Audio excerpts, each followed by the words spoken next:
Good evening and welcome to the City of Beaumont closed session for Tuesday, November 2nd. I will start this meeting at 4:35. Nicole, can we please have roll? Yes. Councilmember Santos, Councilmember Finn, Here. Councilmember Martinez, Here. Mayor Pro Tem White, Mayor Lara. Here. Nicole and I will verify the arrival time of Councilmember Santos and Mayor Pro Tem White in closed session. This meeting will be open to the public and conducted in a virtual format to be inclusive of all participation preferences. Public comment participation is encouraged by emailing any comments to the city clerk's office or by calling and using the phone number provided on the front of the agenda. Nicole, do we have any public comments? I have no written comments. Carrie, do we have anyone on the line? No callers on the line. Mr. Pinckney, would you please read the items for closed session? Yes, the council is meeting in closed session on 5 items at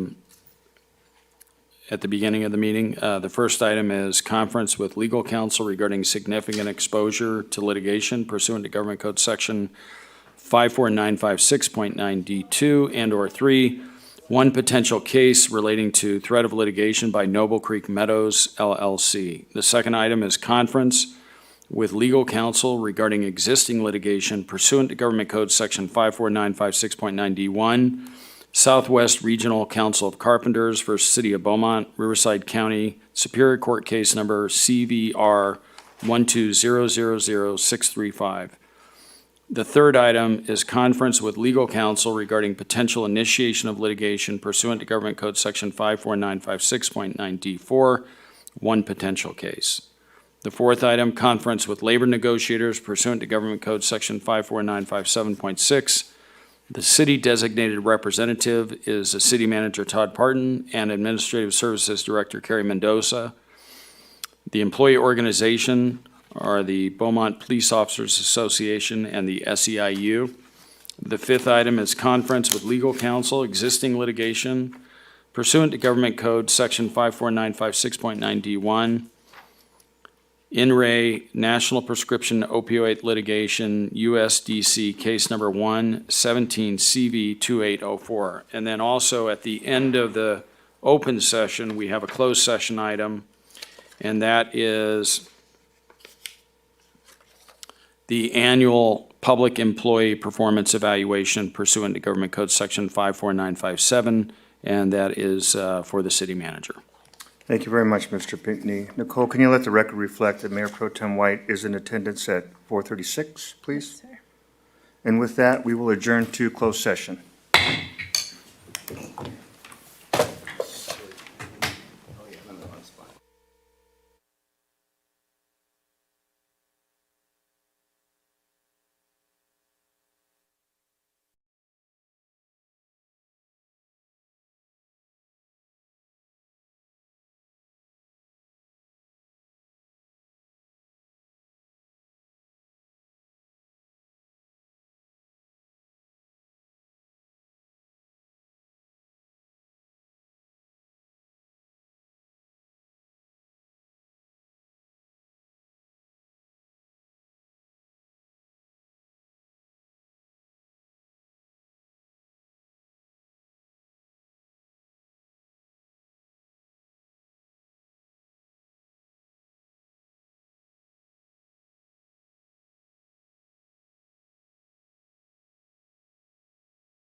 know.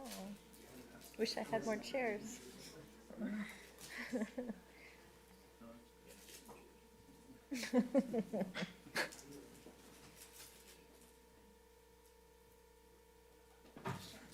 No rush, Ray.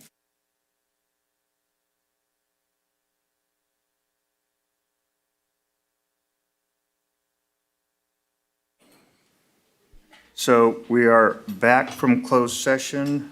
Mr. Pinckney, can you please give a report out? Yes, the council met in closed session on 5 items. The first item was conference with legal counsel regarding significant exposure to litigation pursuant to Government Code Section 54956.9D2 and/or 3, one potential case relating to threat of litigation by Noble Creek Meadows LLC. There was reportable action taken in closed session, and there was a first by Councilmember Santos and a second by Councilmember Vice Mayor White to approve entering into a tolling agreement for 180 days with Noble Creek Meadows LLC. And the vote was Laura, yes; White, yes; Santos, yes; Fenn, yes; and Martinez, yes. The second item was conference with legal counsel regarding existing litigation pursuant to Government Code Section 54956.9D1, Southwest Regional Council of Carpenters versus City of Beaumont, Riverside County Superior Court Case Number CVR 120000635. There was no reportable action. The third item was conference with legal counsel regarding potential initiation of litigation pursuant to Government Code Section 54956.9D4, one potential case. There was no reportable action. The fourth item was conference with labor negotiators pursuant to Government Code Section 54957.6. The city designated representative, City Manager Todd Parton, and Administrative Services Director Carrie Mendoza, the employee organizations, the Beaumont Police Officers Association, and SEIU. There was no reportable action.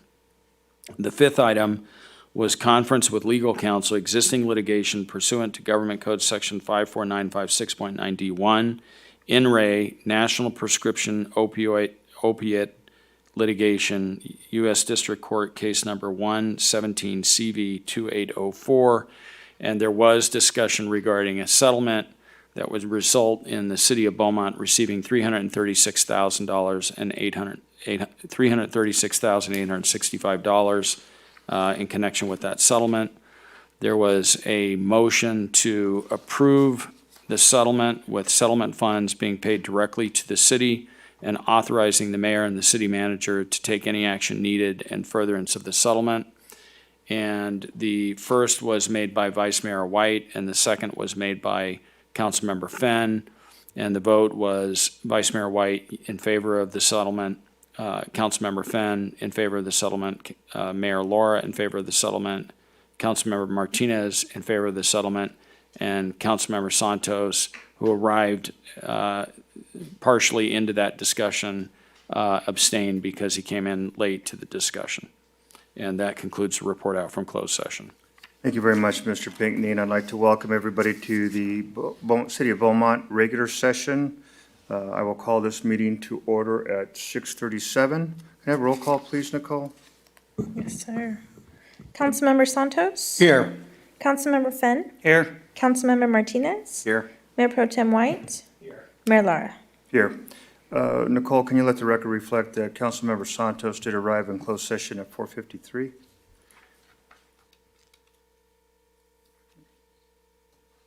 Mayor Pro Tem White, can you lead us in the pledge, please? Sure. All rise for the pledge, please.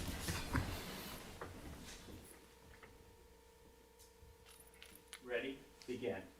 I pledge allegiance to the flag of the United States of America and to the republic for which it stands, one nation, under God, indivisible, with liberty and justice for all. I have an invocation this evening.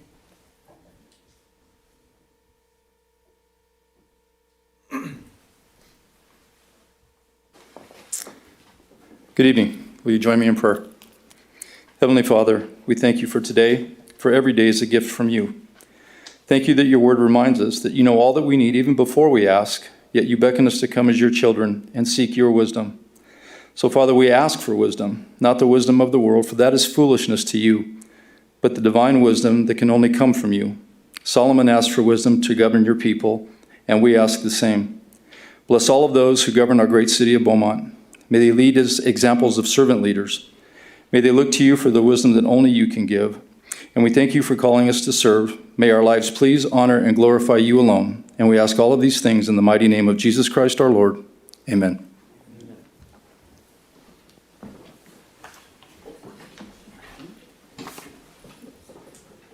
Okay, so this evening we have a proclamation to celebrate Beaumont Library 110th anniversary.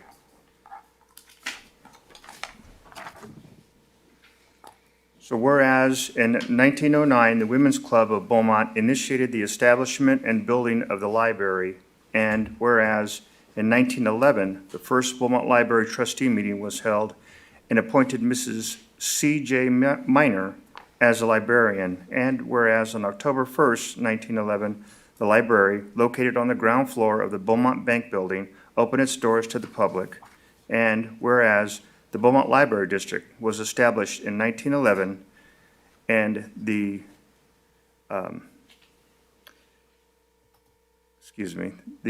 Carnegie funded building was opened in 1914.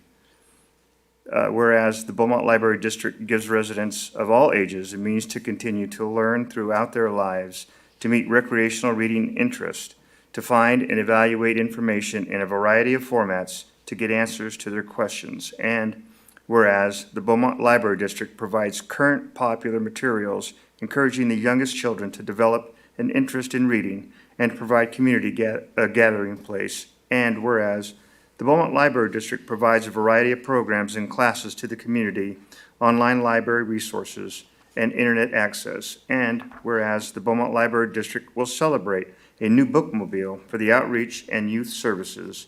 And whereas the City of Beaumont is fortunate to have the library committed to providing services that meet the needs of the community. And now therefore be it resolved, on behalf of the City Council, do hereby proclaim the celebration of the Beaumont Library District 110th anniversary.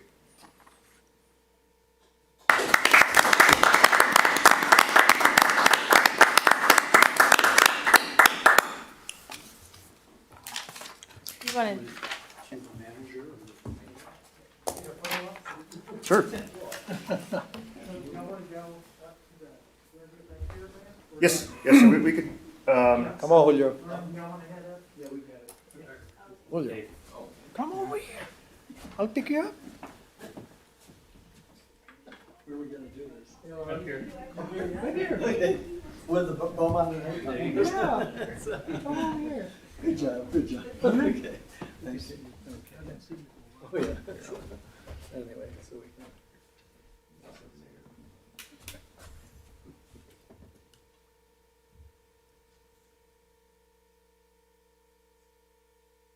Bookmobile on 6. Give me for 5-6. I know, huh? You always just say a quick announcement. Yes, please. Okay, sure.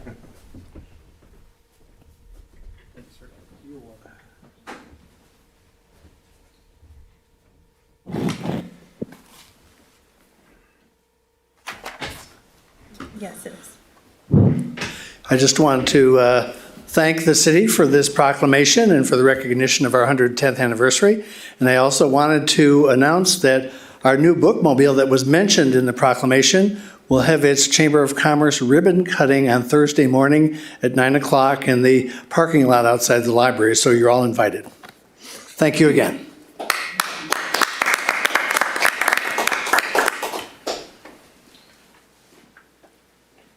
okay, that brings us to the public comment period. This meeting will be open to the public and conducted in a virtual format to be inclusive of all participation preferences. Public comment participation is encouraged by emailing any comments to the city clerk's office or by calling in using the phone number provided on the front of the agenda.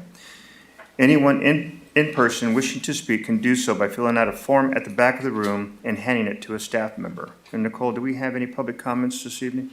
Yes, I have 2 written comments. First comment is, I would like to request the city evaluate and do a traffic study on Mary Lane. This street has lots of traffic and lots of speeding. I have spoken with multiple city management positions, however, no one has followed through. The street needs to have speed limit signs installed and then also needs to have a stop sign installed at Mary and Milford. Please include Mary Lane in any traffic studies into the city to evaluate traffic conditions. Kyle Ohanian.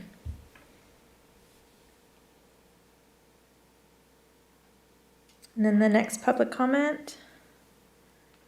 I am emailing the council to ask that the city of Beaumont conduct a traffic study on Mary Lane and Sundance North. I have lived here for 5 years and have seen the traffic increase dramatically.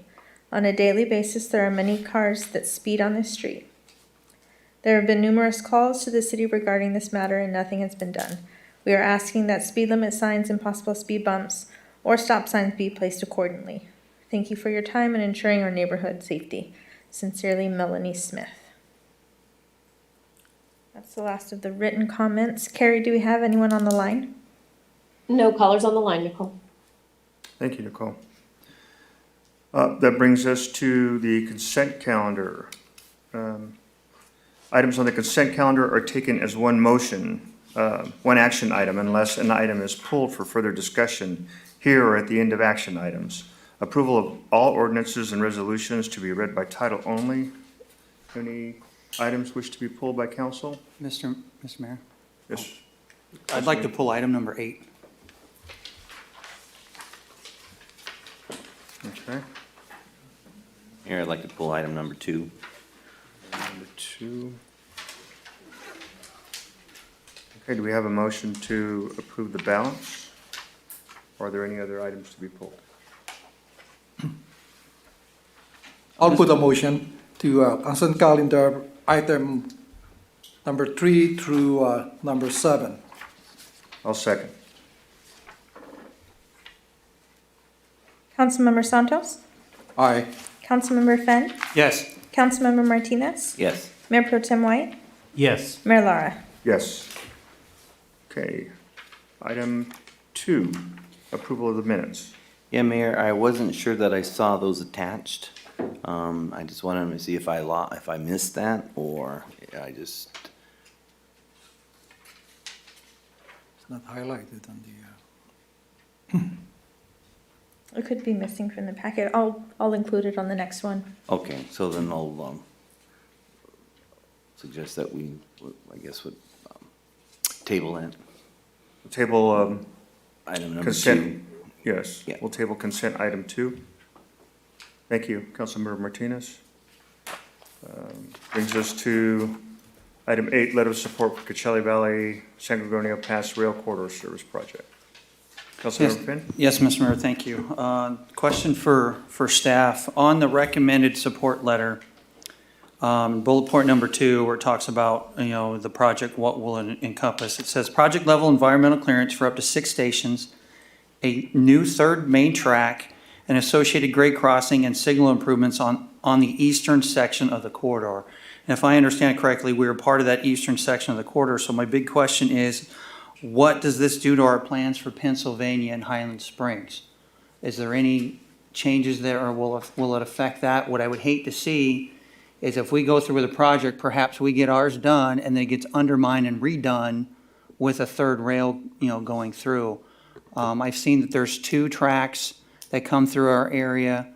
There's a third track, but it looks like it's just for loading and unloading in a portion between Beaumont Avenue and Pennsylvania.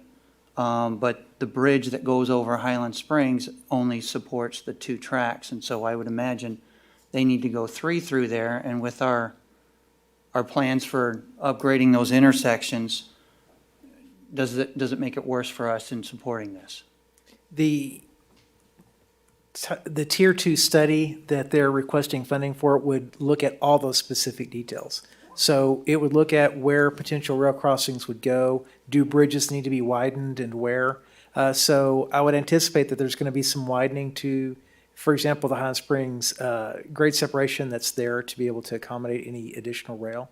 So those are things that will be identified when they get into the tier two, because the tier two is where they get to specifics with regard to what specific locations, capital improvements, those kinds of things are going to be required if they bring that route through. So tier one identified the conceptual routing, the routing options, allowed them to really zero in on preferred alignment options. And then the tier two will begin to get into those very specific components of it. Okay, and So- then same thing would have, so same situation then for Pennsylvania as well, right? It would be for Pennsylvania, so if we had a grade set by the time this rail came through, there could potential widening there. If they already know where that train's going to come through and we need that third rail, that's something that we could potentially include into the construction of the rail overpass and the grade separation at the time that we do that. Just depends on the timing of that. But if it's a grade, if we're still sitting at a grade crossing, then it would analyze that and look at what would be required to accommodate that through that section. So Okay. it's going to look at right-of-way widths, it's going to look at physical locations, all those components are things that will go into to the tier two analysis. Okay. And then it does make the comment of perhaps 6 new stations along the way. Is there thought or a possibility of a station being located within Beaumont? I know that they haven't gotten to specifics on that or anything. And if there was a station in Beaumont, is that part of the project, or is the city expected to help foot the bill for a station here? May I speak to this? You bet, yes, sir. Yes, sir. I'm on the Coachella Rail Committee, and this also came through the Budget Implementation Committee as well. About 2 or 3 years ago, we were led to believe by the railroad that this was a dead deal, that this was not going to happen, period. And in the last year or two, some things have been happening where RCTC believes that now we can at least start considering this and moving forward. And they asked for letters from jurisdictions so that would help us in the grant process. The questions that you're asking are probably not going to be addressed for a minimum of 5, maybe 10 years. So I think where we're going to be in the next, hopefully, 5 years is not going to impact this, what we're doing moving forward here, because this is still a huge project for it to even come close to being completed. And they just want to keep moving along so that we can make another argument to the railroads that they need to work with us. Okay, I appreciate that clarification, because I was thinking 5 years down the road, it was a perfect storm with all of that. No, and there's they're still, further there's out. going to be arguments over who gets a station, where the stations go, things like that, but we're not even close to Okay. that area of discussion. Okay. With that, Mr. Mayor, I would move that we approve consent item number 8 as well. A second? Councilmember Santos? Aye. Councilmember Fenn? Yes. Councilmember Martinez? Yes. Mayor Pro Tem White? Yes. Mayor Lara? Yes. That brings us to public hearings. Item 9, continuing public hearing and consideration of resolution denying certification of final partially recirculated EIR for Legacy Highlands Specific Plan Project. Staff report by Mr. Todd Parton.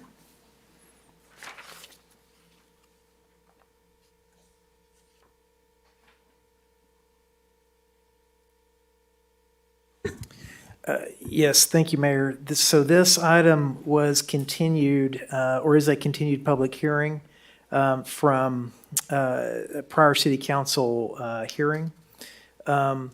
And this really goes back to the Legacy Highlands project. And as we had discussed and we had presented in prior, the city was under a court order to rescind all prior approvals for the Legacy Highlands project. That centered around an environmental challenge that had been filed with regard to that case. So before the project could, or the city could really move forward with taking those actions to rescind, the property did go into a Chapter 11 bankruptcy status, which did stay the ability to be able to follow through with the prior court orders. Upon this project coming back forward with potential new purchasers, the city did enter into some stipulation that addressed the fact that that a prior effort to pass a resolution to rescind was really considered to be void or a voidable act. And so we did stipulate that rescission was not valid. We reserve the right to be able to proceed forward and maintain all the city's city council's rights and authorities with regard to any future considerations, your statutory discretion. So pursuant to that, we ultimately move forward with the steps needed to take formal action to pass an ordinance to rescind all prior approvals pursuant to that court order. We deferred this public hearing until such time that that ordinance could be read twice and that ordinance could go into its final effective date, that 30th day after the final second reading of that ordinance. That has occurred. So the order to rescind the prior approvals is now in effect, and that has been rolled back. So the final action to take here is with regard to the recirculated EIR, the partially recirculated EIR. You do have an application that came in the process of working through the court order and the rescission process, excuse me.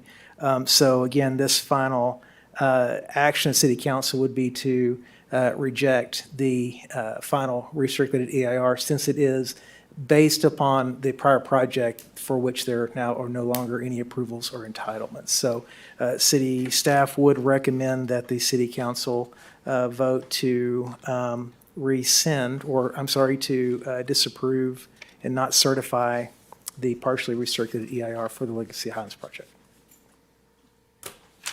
Thank you, Mr. Pardon.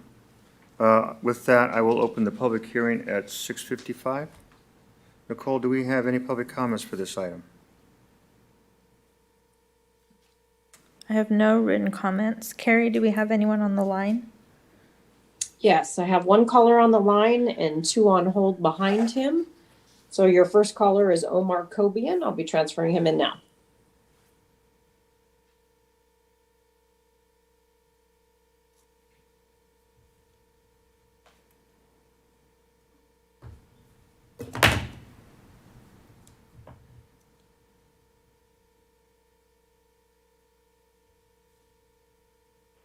Caller, can you hear us? Can you hear me? Yes, let me turn you up a little bit. Your volume is a little low. Okay. Go right ahead. Can you hear me now? Yes. Okay. I am calling on number 9, the EIR for the Legacy Highlands Pacific Plan project. My name is Omar Kobian. I am a member of the Southwest Regional Council of Carpenters. I actually reside in the city of Beaumont. I believe that you will be impacted by the environmental impacts of this project. And if you do consider to move forward, I would like for you guys to consider local hire and skilled trained workforce requirement to reduce the construction-related environmental impact while benefiting the local economy. If we ask for local skilled and trained workforce requirement, it'll mandate that we do local hire. It'll mitigate transportation and the greenhouse gases and impacts by minimizing vehicle miles traveled. Not to mention, it gives me and my family an opportunity to spend more time instead of me having to drive to Los Angeles on a regular basis. I hope you consider these requirements if you guys decide to proceed with this project. Thank you. Thank you for your comment.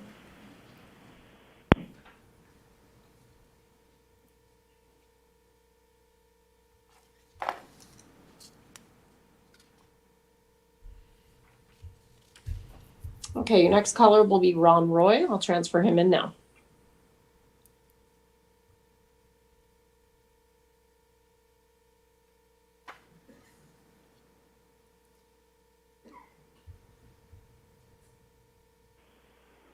Mr. Roy, can you hear us? Yes, I can. All right, go right ahead. Yes, good evening, council. My understanding is that the purpose of this hearing, can you hear me? Okay.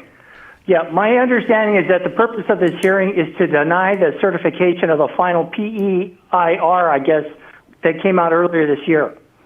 If the city staff estimates the cost to prepare this report to be $9,700, then this is money well spent. if we are talking about over 1,600 acres of land designated as within the sphere of influence of Beaumont. So that's approaching 3 square miles. Now, once this land's final use is determined, it will remain so foreseeably for possibly, over 100 years, maybe forever. So the city needs to get this right, perfectly right for supporting an iconic and desired image for Beaumont, for the environment and sustainability, and for the quality of life for Beaumont residents. Decertifying the proposed PEIR, if I understand this, that means that stopping the project until further consideration is given as to the highest and best use of the 1,600 acres, and this is done in accordance with the wishes of the residents of Beaumont. That's the right thing. You have my support, 100%. I think you're taking municipal government in a very new, innovative, and necessary direction, and why not be the first? So good for you if that's what you're trying to do. Now, the developer needs to start from scratch to account for changes in the environment and climatic conditions in our city, such as water. Also, the current composition of Beaumont, and determine which land use needs are best suited given Beaumont's current stage of growth. A couple of things I would really like the council to consider are as follows. As for development agreements, I would really like it if you could just limit those to 10 years. I'd probably like them less, but no more than 10 years. Also, since the project will entail multiple land uses such as commercial, entertainment, hospitality, residential, recreation, under consideration, I would like separate development agreements assigned to each land use area, perhaps as a phase or a separate part of the project. Okay, as for potential land uses for the site, one thing I really hope you could keep in mind, why not have the project developer develop alternative uses for the site and how these alternative uses might be developed and present this before the Beaumont residents as part of any proposal. This is something going on in Banning right now. They're talking about half a dozen uses for 47 acres along the I-10 freeway right behind the Sun Lakes shopping center. So I would really think that this is a new thing they should start doing. The developers, let's say if this is going to be a hospitality or a resort, or it's going to be, a housing development or farming, whatever. But those should be, with the technology we have, they can come up with reports and renderings that can be given to the community. Okay. So I need you to wrap it up, Mr. Roy. Yeah. These alternatives need to take into account the overall projected makeup of Beaumont, including its projected, like you were talking earlier about, where's your transit Thank you for your comments, services Mr. Roy. going to go. Yeah. Okay. Thank you.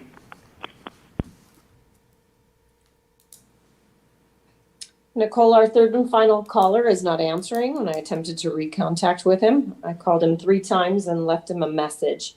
His name was Julio Flores. If I hear back from him, I'll ask him to put his comments in writing and we can share at a later time. Thank you.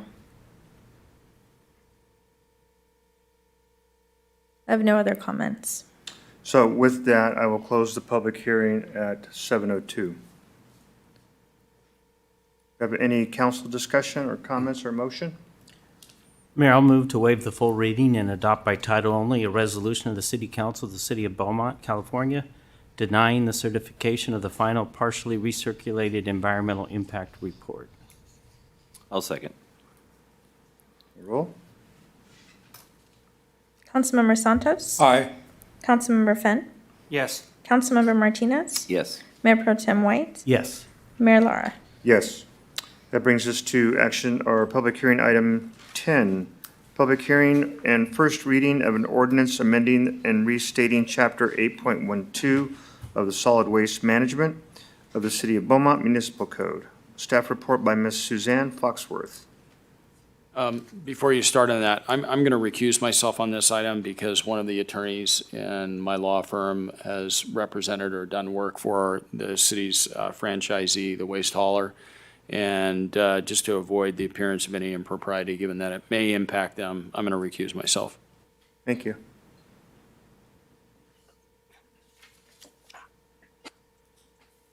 Good evening, Mayor and Council.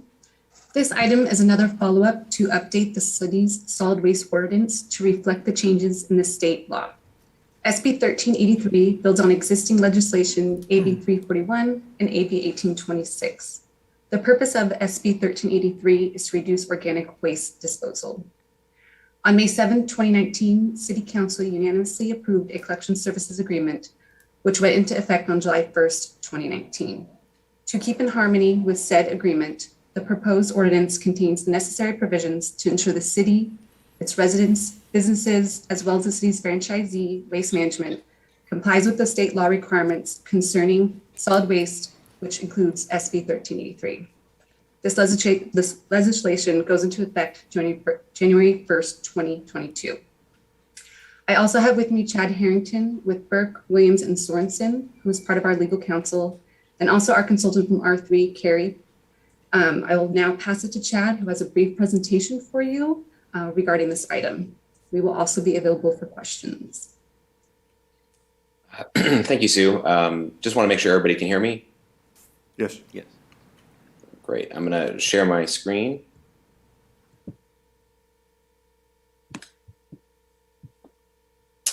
Okay.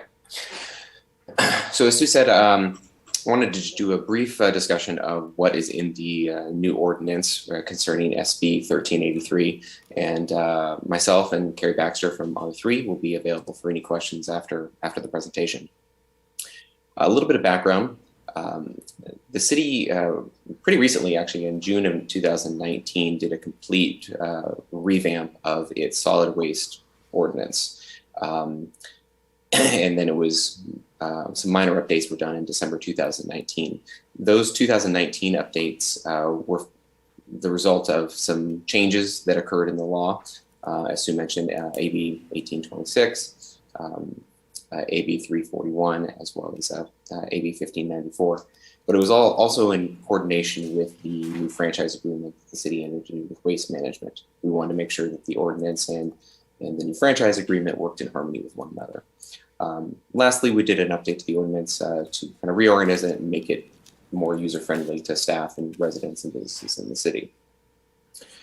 Now, even though SB 1383 had been passed by the state legislature in 2016, at the time we were doing these ordinance updates, CalRecycle had not yet finalized its regulations for SB 1383 until November of 2020. And those regulations and the impacts of SB 1383 don't go into effect until January 1 of 2022. Hence, we are doing the update to the ordinance now. So very quickly, kind of the content of SB 1383. The stated purpose is to reduce organic waste disposal, recover edible food waste from the waste stream, and to reduce methane emissions. As you're probably aware, organic waste is solid waste containing materials originating from organic organisms. This would be things like food waste and green waste, so yard trimmings, things like that. Now, in order to achieve the stated purpose of SB 1383, the law is requiring an expansion of organic waste collection and recycling services, new requirements on edible food generators, requirements on food recovery organizations, as well as increased inspections and enforcement. So what does the ordinance that is before you today, what does it do? First, it updates some of the definitions that are included in the current municipal code. CalRecycle, in its creation of the SB 1383 regulations, included a variety of new defined terms in order to support those requirements. So a number of those new terms have been added to Chapter 8.12 so that they blend well with the existing law. Further, some of the existing defined terms in the municipal code are being amended to reflect changes that were caused by SB 1383. What else is included? This is probably the The item that is going to be most visible and to city residents and businesses is that there is an expansion of organic waste collection and recycling services. Currently, under the existing ordinance, under the existing municipal code provisions, only commercial premises, multifamily premises, and city premises generating 2 or more cubic yards of solid waste per week must recycle organic waste. Under the new ordinance, all premises, including single-family residential, multifamily residential, commercial, and city premises, will be required to have organic waste recycling services. So what does that look like for your average resident or your commercial business? We are going to be transitioning, the city is going to be transitioning to a 3-container system. It will be organic waste containers for organic waste, non-organic recyclable materials containers. So that would be for aluminum cans, glass bottles, things like that. And then garbage. That's going to be everything else. Styrofoam, wax-coated paper cups, diapers, those types of items. Some commercial businesses may be eligible for a waiver of the organic waste recycling requirements. To qualify for that type of waiver, the business will need to show that they generated a de minimis amount or a very small amount of organic waste, or that they do not have physical space necessary for the collection containers. To obtain a waiver, businesses will need to apply with the city and will be subject to an inspection. At some point in the future, at a future council meeting, staff will be coming back to the council to ask to set a fee for the waiver application, and that fee will be based on the anticipated staff time to process and monitor that waiver. So another component of the ordinance before you is some additional regulations on edible food generators. Edible food generators, things like are entities like supermarkets, grocery stores, food service providers, restaurants, hotels, large venues, education facilities with food facilities. Depending on the type of food generator the entity is, compliance could be required by the beginning of next year or the beginning of 2024. And to comply with those requirements, food generators will need to arrange to recover a maximum amount of food that would otherwise be disposed of, contract with food recovery organizations for the diversion and recovery of that food. They're not permitted to intentionally spoil edible food. There'll be inspection requirements. They'll be required to keep records and provide quarterly reports to the city to ensure that they are complying with these regulations. It's kind of similarly for food recovery organizations. These are entities that collect and receive food from food generators. They're going to be required to maintain specified records of their dealings with edible food generators and also provide quarterly reports to the city to ensure that they are in compliance. One of the last items, components, I should say, of the proposed ordinance is inspection and enforcement. The new ordinance does authorize inspections to ensure all premises and impacted persons and entities are complying with the organic waste provisions. These inspections could be of containers, so the solid waste containers I was discussing before, the organic, the non-organic recyclables, and the garbage containers. The inspections could be of collection vehicles or processing facilities to ensure that everybody is in compliance. The inspection provisions do not authorize entry into private residential dwelling units. And enforcement of violations of the chapter are generally going to be held or handled in the same way that they currently are handled. The city will be able to enforce violations of the ordinance through criminal citation, civil citation, administrative citation through the current municipal code, or nuisance abatement. Lastly, as Sue had mentioned at the beginning of this item, the city did enter into a new franchise agreement in 2019. That franchise agreement was drafted to ensure compliance with SB 1383 and all of the implementing regulations. So at this time, there were no changes that are required to the franchise agreement, and nor is there any change in the collection rates at this time. So even though residents and businesses may be receiving additional services, there are no increases in rates at this time. And with that, I'm happy to answer any questions. Thank you. With that, I will go ahead and open up the public hearing at 7:13. Nicole, do we have any public comments on this item? I have no written requests. Carrie, do we have anyone on the line? No callers on the line. Okay.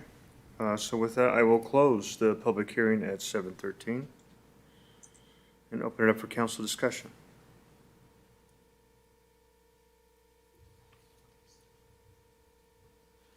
Yeah, Mayor. Councilmember Martinez? Thank you. Just a couple.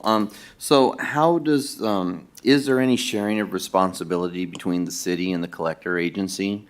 Or does it fall solely on the city when it comes to enforcement and inspection? We do have, sorry, I want to make sure, can people still hear me? Yeah, thank you. The franchise agreement does set forth some requirements for the franchisee waste management to comply with these provisions and provide some enforcement capabilities. Carrie and Christine might be able to speak a little bit, or Sue, I should say, a little bit additional on their waste management's role in some of the, for instance, the waiver applications, as well as the education requirements that are going to be required. Waste management will be required to educate all of the residents and commercial businesses to ensure that solid waste is going to be source separated and things like that. Okay, and that was my second question, so thank you for answering that as the PR campaign to make sure, because there's, the compliance and the enforcement part of this can be kind of, touchy. So we want to make sure that we have that PR campaign definitely going out to the public and to our commercial entities. But the reason I asked the first is because of course, staffing. Anytime you put the responsibility on the city, that requires us to be staffing and inspecting and so forth. So Sue, you can probably answer that better. Are we anticipating that we're going to need more staffing to comply? Or, what's our anticipation on that? I'm happy to answer that question. Sorry, Sue. So the city will have some responsibilities that are set forth on them. Specifically, the enforcement piece of it will have to go, if there's an issue where there's not compliance happening, the city will have to have a code enforcement officer issue citations starting in January of 2024. However, the majority of the requirements are actually set forth in the contract, so Waste Management will be providing most of the services that are required through SB 1383. Okay, because I did notice that on one of the things I read, there's going to be cameras and there'll be inspection and there'll be letters sent out and all of that. So to me, it becomes a big big bureaucracy. So I just want to make sure that we're staffed if we need to at the city level. But I guess it's kind of at the infancy now. So just keep us posted on that, Sue, as far as, if there's something that we're going to need to have more personnel or so forth to keep compliant. So. Thank you. That's all, Mayor. Thank you, Councilmember Martinez. Mr. Mayor, Councilmember Finn? yeah, I have a quick question. So, Mr. Harrington, you mentioned in your presentation that these businesses would need to contact a food recovery organization, I guess, to have a contract with them. I'm thinking in particular the smaller businesses with restaurants and so forth. I understand, if I caught it correctly, their requirement is not until 2024. Is it the county that reaches out to them to tell them what they need to do and so forth? How do they get notified? How would a restaurant owner know what they need to do in terms of these new requirements? So there are the education requirements that are set forth in our franchise agreement with Waste Management, that they are going to be required to provide education materials as to the responsibilities of everyone. And so they are going to be informed through those education requirements. And then, yes, they will have the smaller restaurants, as you mentioned, that would not kick into effect until the beginning of 2024, so January 2024. Okay, and would there be any responsibility of the county stepping in to help? And I think of when they do their restaurant inspections of the county health department, would that department be responsible, or is it just solely go back to the city responsibility? I guess, do we get any help with it? It would not be on the county. The food generators, edible food generators, are going to be required to provide the city with quarterly reports regarding their activities and agreements with the food recovery organizations. So, short answer to that question is no. The county is not going to be the county health department would not be involved in that process. Okay, and then last question, can you give me a very quick definition of a food recovery organization? Yes, it would be like a like a food bank, a food bank, food pantries, soup kitchens, or a nonprofit. I can find the exact definition here in our, which comes from the SB 1383 regulations, and that's an entity that engages in the collection or receipt of edible food from commercial edible food generators and distributes that edible food to the public for food recovery, either directly or through entities as otherwise defined by the Cal Recycle. Okay, and that's the fills the requirement then of not letting the food spoil. That's correct. For that goal. Okay, all right, thank you. Thank you, Councilmember Penn. Any other comments or motion? Mayor, Yes. I will have a quick comment and questions on this. Thank you for, my quick questions, actually, you answered, Chad, on the franchise agreement that, there's no changes in there. My question is what's the timeline on your, collecting or collecting the old containers and replacing them? So at least we know the public will be aware on that. They will not be calling the office or our staff what happened to their old, containers in there. What's the timeline on that? Thank you.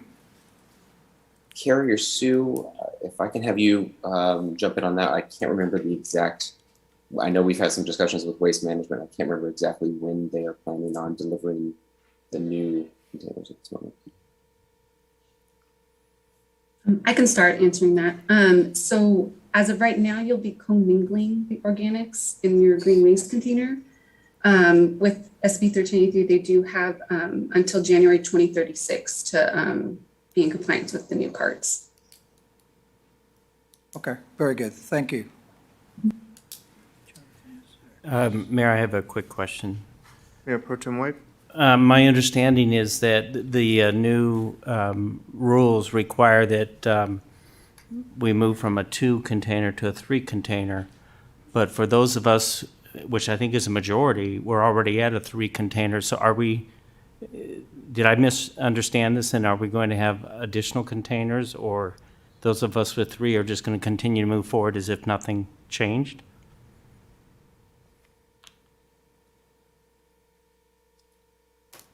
And Sue and Carrie, correct me if I'm wrong, I believe the current setup right now is a garbage container, a non-organics recyclable container, and then probably a green waste container right now.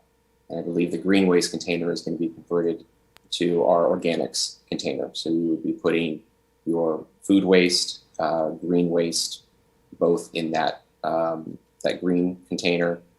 The standard recyclables container will stay that. It'll be for your aluminum cans, your glass bottles, plastic bottles, and then your garbage container will be for everything else.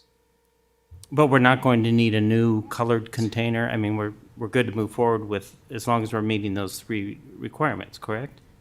It'll stay at 3 containers. Yeah, there will not be you will not be getting a 4th container. Okay, and we don't have any, but we're not going to have to change our gray one in for a blue one. That was sort of where I was going. But we don't have any one online or here tonight that's from Waste Management. Is that correct?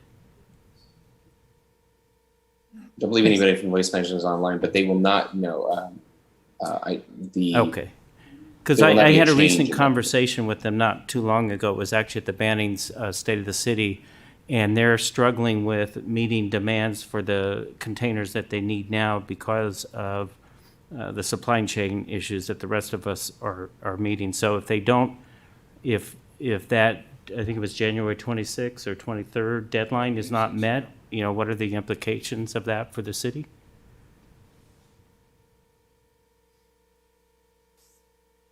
Well, if waste management isn't able to meet their requirements under the franchise agreement, then we have provisions within the franchise agreement regarding kind of their consequences are associated with that. So we would be, in the event of a supply chain issue, that would likely spiderweb to just about every city. And it's unlikely that CalRecycle in that type of situation would do any kind of imposition of fines or anything like that if it is a supply chain issue that is impacting multiple. Thank you. You have more cities confidence within in the area. Sacramento than I do, but thank you. Do we have a motion? Oh, Nicole, I do have Lily from Waste Management on the line. She said she can answer any questions if you'd like to do so. Sure. Were you? I'm good with the motion. We You're can move good with the forward. motion? Yeah. Okay. I'll move to Thank waive the full reading and approve by title only an ordinance of the City Council of the City of Beaumont, California, amending and restating Chapter 8.12, Solid Waste Management of the City of Beaumont Municipal Code. Roll call, please. Councilmember Santos, Aye. Councilmember Fenn, Yes. Councilmember Martinez, Yes. Mayor Pro Tem White, Yes. Mayor Laura. Yes. Brings us to public hearing item 11. Hold a public hearing and consider resolution updating the fee schedule for the city-owned electric vehicle charging station. Staff report by Mr. Doug Story. Hello, Mayor and council members. Yes, today we are holding a public hearing to consider a resolution that would update our fee schedule for our DC, our direct current fast charging electric vehicle charger that's located across the street in our public parking lot, just south of the police station. We have 3 chargers over there, and back in July of 2020, we brought to council an agreement, a 5-year subscription agreement with ChargePoint, and that's when we established the original fee schedule for those chargers across the street. Recently, staff has been doing some analysis of what's been going on and when the usage has been occurring across the street and the fees that have been being collected associated with that usage. And when we began our analysis, we began to see that a majority of our charging is taking place during the highest peak hours of SCE's grid for their fees that they have for us. And so one of the things that we've noticed is that there was a deficiency in those fees that are being collected. Back in 2020, when we originally did this, we had to take an average for the entire day of the SCE fees, which change from time to time. So peak hours are from 4 p.m. to 9 p.m. and they charge different rates depending on what time you plug things in and whatnot. And when we did an analysis, it was harder because we didn't know when the usage would be. Now that we've had these chargers in place for a while and we can see the trends, we can see what's going on when our residents are using them. We come before you guys tonight to bring this up to say that we definitely recommend that we would change those rates so that they can accommodate the higher rates that Edison is charging us for the electricity it's charging these vehicles. So currently we are about 35 cents per kilowatt. That was at the time pretty average for the other charging stations in our city and in our immediate area. But we have noticed that those charging stations have raised their rates as well. And so on top of that 35 per kilowatt hour that we also have an additional $2 an hour fee for when your vehicle is plugged in after that first hour. And that's just so that we don't have people who park their car there longer than it needs to be once the charge is really met. The charge is able to charge a vehicle pretty quickly in about an hour. So as part of that, we are asking in this resolution that we would be able to adjust these fees, an adjustment to 55 cents per kilowatt. That's during the peak hour times from 4 p.m. to 9 p.m. And all the remaining times outside of that time period would remain at the 35 cents per kilowatt hour. And then we would also recommend that we keep that $2 after the first hour to deter the parking longer than they need to be on those chargers. So we will continue to look at these fees and look at the money that's coming in for the usage of those charging stations to make sure that we're still in line with that. But at this time, we would ask that one, we obviously hold a public hearing, and two, that we waive the full reading and adopt by title only the resolution of the City Council of the City of Beaumont, California, approving electric vehicle charging station fees update. If you have any questions, I can answer those at this time. Thank you very much. So with that, I will open up the public hearing at 7:28. Nicole, do we have any comments? I have no written comments. Carrie, do we have anyone on the line? No callers on the line. So I will close the public hearing at 7:28 and open it for council discussion or a motion. Mayor, I'll move to waive the full reading and adopt by title only a resolution of the City of Beaumont, California, approving electric vehicle charging station fees update. I'll second. The roll call, please. Councilmember Santos? Aye. Councilmember Fenn? Yes. Councilmember Martinez? Yes. Mayor Pro Tem White? Yes. Mayor Lara? Yes. Brings us to item 12, public hearing and consideration of termination of a moratorium prohibiting tire sales and tire repair establishments. Staff report by Ms. Christine Taylor. Good evening, Mayor and Council. Before you tonight for your consideration is a termination of a moratorium prohibiting tire sales and tire repair establishments. Back in March of 2020, City Council adopted an interim urgency ordinance for a moratorium on tire sales and tire repair establishments. On April 7th of 2020, City Council adopted a 10-month, 15-day extension to that urgency ordinance. On February 16th of 2021, Ordinance 1121 provided a final one-year extension for that moratorium to remain in place. This allowed staff time to develop zoning and development standards for these types of uses.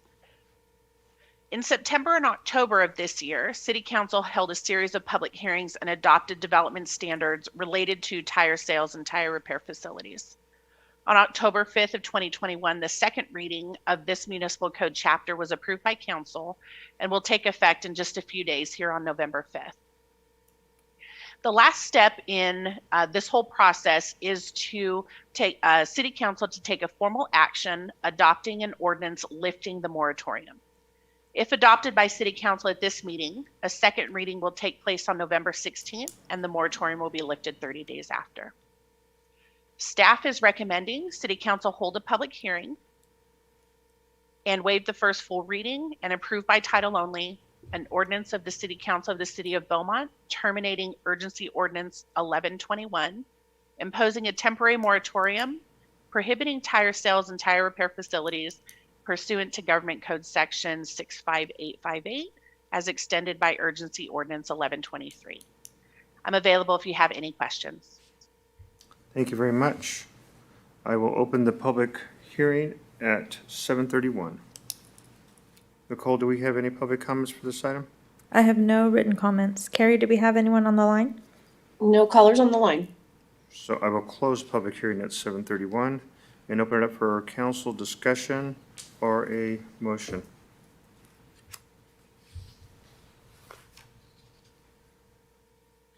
Mayor, if we don't have any discussion, I'll make a motion. I move that we waive the first full reading and approve by title only an ordinance of the City Council of the City of Beaumont terminating urgency ordinance 1121, imposing a temporary moratorium prohibiting tire sales and tire repair facilities pursuant to Government Code Section 65858 as extended by urgency ordinance 1123. I'll second. Roll, please. Councilmember Santos? Aye. Councilmember Fenn? Yes. Councilmember Martinez? Yes. Mayor Pro Tem White? Yes. Mayor Lara? Yes. Brings us to public hearing item 13, public hearing and consideration of a resolution vacating 10th Street between Orange Avenue and Maple Avenue. Staff report by Mr. Jeff Hart. Hello, good evening, Mayor, City Council. Yeah, so back in October, the first meeting in October 5th, the City Council approved a resolution for the notice of intent to vacate 10th Street between Orange Avenue and Maple Avenue. The street vacation is in conjunction with the previously approved draft conceptual plan for Stewart Park improvements. In compliance with the California Streets and Highways Code, staff published a notice of hearing in the Press Enterprise on October 12th, as well as notices along 10th Street where this vacation is proposed. Staff has determined that the existing public utility easements will be reserved, which will allow the existing utility purveyors to maintain their respective utilities within the area to be vacated. With that, it's recommended that the City Council hold a public hearing and waive the full reading, adopt by title only a resolution of the City Council vacating 10th Street between Orange and Maple Avenue. I'm happy to answer any questions you may have. Thank you, Mr. Hart. We'll open the public hearing at 7:33. Nicole, do we have any comments on this item? I have no written comments. Carrie, do we have anyone on the line? No callers on the line. I will close public hearing at 7:33 and open up for council discussion or a motion. Mayor, seeing no discussion, I'll make a motion to waive the full reading and adopt by title only a resolution of the City Council of the City of Beaumont, California, vacating 10th Street between Orange Avenue and Maple Avenue. I'll second. A roll call, please. Councilmember Santos? Aye. Councilmember Fenn? Yes. Councilmember Martinez? Yes. Mayor Pro Tem White? Yes. Mayor Lara? Yes. Brings us to, looks like action item 14. Consider a request by Yes on Measure H to approve a resolution to support the San Gorgonio Hospital District. Measure H to renew a local parcel tax to fund emergency room operations and emergency medical services. Staff report by Todd Parton. Thank you, Mayor. We do have a request by members of Yes on Measure H. They're the political action committee that was created to support the San Gorgonio Memorial Hospital District's Measure H. The hospital district has called forth a measure to be on the December 14th, 2021 ballot. This will be an entirely mail ballot election. So the community members within the district will start to receive their ballots November 15th, 2021. The measure really is for the continuance of the local parcel tax, which does go to fund certain emergency operations at the hospital. We do have attached to your staff report information provided by the hospital district with regard to what the measure is, what it's intended to do. There's a draft resolution that was provided by the Yes on Measure H group, in addition to some financial information with regard to the hospital district specific to their audit for the last available fiscal year audit, as well as their most recent financial report. It gives you an idea. So with that, Mayor, I turn it back to you and council. Thank you very much, Mr. Parton. Nicole, do we have any public comments on this item? Yes, sir, we do. I'll go to speakers in the room. First speaker, George Moyer.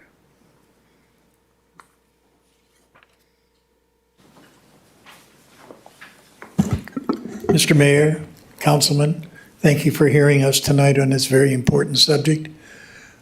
Most of you I've talked to, Mr. Martinez, we have not been able to, and I apologize for that. This is a very important measure to keep our emergency room open 24/7. We have gentlemen back here that are going to give you some very specific details. But what I can tell you is this: Beaumont has had its problems in the past and so forth, and have moved forward in a very, very, very good way, and you guys should be congratulated for that. The hospital also had its problems in the past, but under our new leadership and under our new board, we've overcome a lot of that and corrected a lot of our deficiencies in the past. And this is so important that you give us this endorsement, because there are 11,000 senior citizens living within a mile of that hospital. And the emergency room needs to be there, needs to be efficient, needs to be well-staffed 24/7 to take care of those people. And I thank you very much for listening to me. Thank you. Thank you for your comments. Next speaker is Dr. Dennis Tickers. Sorry, I'm trying to figure out the letters on here. I'll let you introduce yourself. In normal fashion, it's very poor handwriting, so it's Tankersley. Thank you. So, hi, thank you, Mayor Laura and the council for taking the time to consider this resolution in support of Measure H. I'm Dr. Tankersley. I'm a 16-year practicing emergency medicine PA and a resident of Beaumont. I'm here today to speak to you, though, on behalf of the San Gorgonio Memorial Healthcare District, where I serve as the chairperson. I've been in that role now I'm in my second term and have been the chairperson for about 5 years. As Mr. Moyer said, we've done a lot of great things to improve the hospital's finances. Yet, in order to maintain our services and ensure that we have the appropriate services in place for our community in times of an emergency, we are looking to extend an existing tax measure. So Measure H is not a new tax. It's not a tax increase. What Measure H is, though, is an opportunity for us to maintain our rapid response, life-saving emergency medical care, and to have a provision of up-to-date technology and treatment for accidents, strokes, and heart attacks, and to allow us to retain qualified physicians and nurses so that we may provide high-quality care in our local community and hopefully decrease the number of times that we need to transfer residents outside of our community for healthcare. As you all know, the next closest hospital to Sanji is right at 20 miles away, and there are several hospitals in the 25 to 30 mile range, but depending on the time of day, that can be 35, 45 minutes, even an hour-long commute. So in a time of an emergency, that's a big deal. And when seconds matter, we want to make sure that we have the ability to provide care right here in our local community. Measure H will be a flat per parcel fee. And as I said, it will replace the existing Measure D that has been in place for about 20 years.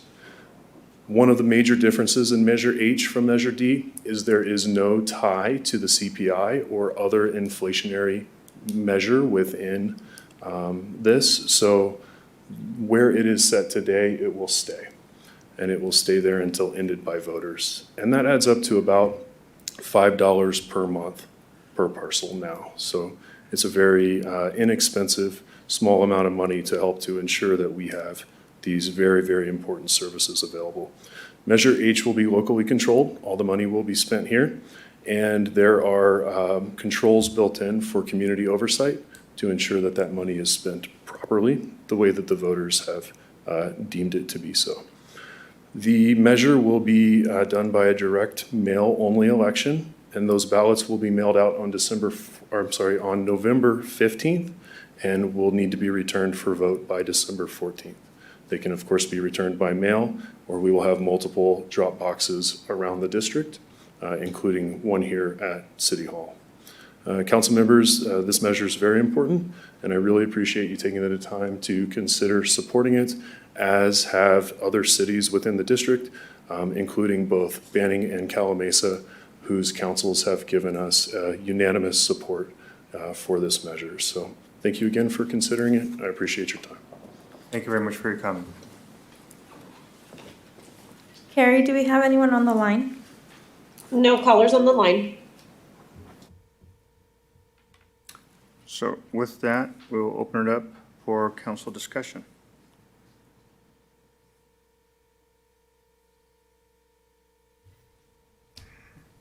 Mayor, I can go ahead and go first. Okay. You know how bashful I am about going first on these things. So, 4 to 5 years ago, the hospital was in bad shape. I mean, the structure, the ability to make changes and to move forward. There were a couple bad actors that were on the boards that couldn't be removed. there were issues between Beaver and San Gorgonio Memorial Hospital. And at that time, through the leadership from Mr. Tankersley and Lynn Baldy, a lot of progress was made. They restructured the committee structure so that elected officials were now back being held accountable for decisions being made by both boards. And I believe now the hospital board has a majority of the electeds on that board. And that was the problem before, is that we didn't have an accountability to a majority of the elected officials. Over the last several years, I have had many visits to the hospital. My mom is of that time in her life where she goes to the hospital a lot, and we've been to the emergency department at Sanji. And you know, I just can imagine what people would have to go through if you had to make those regular visits, as I have, to Redlands or out to the desert. I think Mr. Tankersley brought it up, actually it was Mr. Moyer who brought up the fact that I think Beaumont of all can understand better than any that, you know, when you have problems, you need to move forward, and moving forward requires the current leadership supporting the current leadership and not holding them responsible for those who came before them. I mean, we all know what we still go through after what we did to turn the city around, and you know, it takes a long time to re-earn that trust. I feel that the hospital is moving in the right direction, and I'm hopeful that in the next few years we'll see the hospital making progress to full service. And I've had comments from people who've contacted me, you know, very upset that there's going to be another tax, and you know, the fact that they can't, that it really isn't another tax. But I think this is important that we continue to give support to the leadership, and we give them the flexibility to look for a longer-term solution that'll bring some of the services that our community needs and we don't receive yet. So I am in support of this, and I hope the rest of you will come along with that support as well. Thank you, Mayor Pro Tem White. Any other council member? Councilmember Finn? Yes, thank you. Just a comment, I appreciate the fact that this measure does not have the escalator on there. Seeing over the time that I've been here in the 18 years and living in Beaumont, I've seen that Measure D increase a little bit over time. And so I think it shows some, and it will create some accountability on the board for the hospital to make sure that things are run efficiently and so forth, because they cannot expect additional monies coming in, that they need to make good use of the money that will be coming in. And so I do support that as a replacement and not a new tax.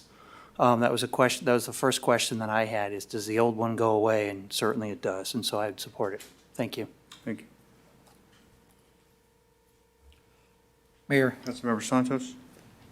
Yeah, my comment on this is I'm supportive of this, Measure H on this. One, just like, Councilor Penn mentioned about the, this is not an increase in taxes. But the thing is, when we do, do a presentation, because there's a lot of public in there, and I would like to see how you're gonna, project the, how you're gonna spend the money and why you need. I know it's all bullets, items in there, but on numbers, I'm a number person. I like to see the what's your projected, expenses and everything. So I don't want to see again for another 5 years or 10 years that there will be another increase or another measure that the public will be surprised. Just like Mayor Pro Tem Lloyd White mentioned, everybody's jumping and said, this is another, fees and everything.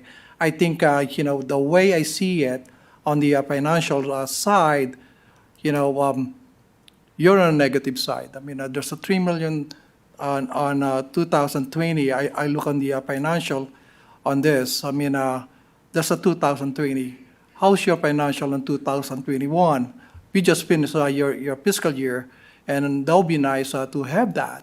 And at the same time, that would be nice, I know you provided a cash flow in there. That would be nice to have a cash flow projection also on your side. And I think the public will say, oh, okay, this is a true number. I mean, that's nice to, not convince, I mean, being truthful to the public. And as I said, I mean, I came from Loma Linda Hospital, Loma Linda and Redlands. So I know, medical, all my clients are medical people. I mean, so that would be nice, probably, to provide some information like that. I mean, or your updated financial information of 2021 instead of 2020. And that's the thing that I'm missing on this. But I know that would be nice to you generate that as quickly as possible. And as I said, yes, I will support you all the way on this. Thank you. Thank you. Thank you, Mayor. Councilmember Martinez? Yes, thank you, Mayor. So I do support this as well. It's a much-needed necessity. I mean, there really is no question about that. I, too, have an 88-year-old father-in-law that we've made some visits to that hospital, so we thank you for your professionalism and for everything that's gone. It's a very well-done establishment, and I'm thankful to have that here in the past. The only comment I would say is, talking it over to some constituents, I've heard quite a few comments about, well, here they go again wanting money from the public and taxes. What's the hospital doing to raise funds for themselves? What other mechanisms are they having for money? That was one that I've heard actually kind of repeated. And then the second one raised their eyebrows on the no expiration sunset, that it was going to stay there and keep going. And it's always harder to get rid of something once it's started. So there was some concern about that. So just to let you know what you might be hearing from the public and on the future, that's just kind of a heads up. But I do support it, and I thank you for what you do and continue to do. So I will support this. So thank you, Mayor. And I agree with council in the fact that great efforts and great strides have been made to running this hospital in a more efficient manner, and I appreciate that.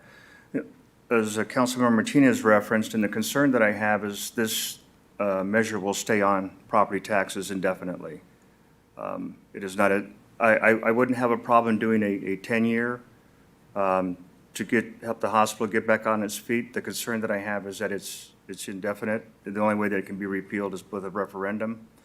And that's concerning because I don't see anybody taking the initiative to have that removed at any point. And so it would just remain on your tax rolls indefinitely. And that's the biggest concern I have. I think the other one is I understand the map does not include all of Calamasa, only includes a portion of Calamasa, which I don't think is fair to the rest of the cities that have to support it and in totality.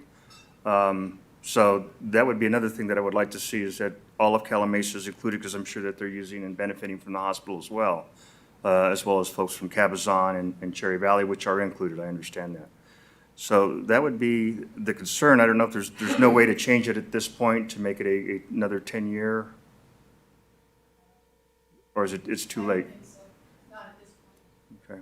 So that would be the concern that I have, is having an indefinite tax that stays on the property tax rolls for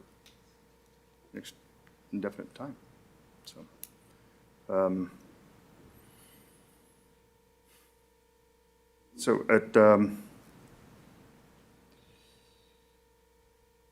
so do we have a majority of the council that wants to support it? We can move forward with that. Okay. Yeah, I believe this would need to be an official motion, correct? Okay, so I'll go ahead and make the motion.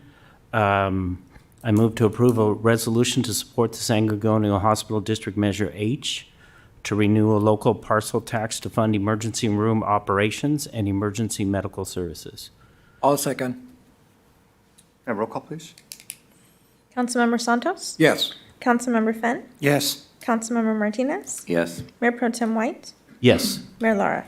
And I'm sorry, it has to be a no for me, but you guys are doing a great job. I don't have a problem with that. It's just the indefinite of the tax. I apologize. No. Thank you.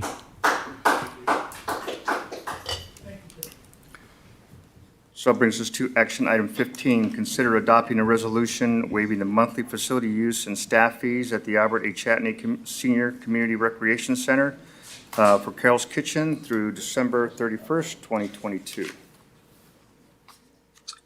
Thank you, Mayor. Yes, this organization operates multiple food kitchens in the Pass area, including one here in the city of Beaumont on Mondays and Thursdays over at St. Kateria, the Catholic Church. They're serving about 400 people per week, and right now their operation and organization operates completely on donations and monies that's raised through local charity events.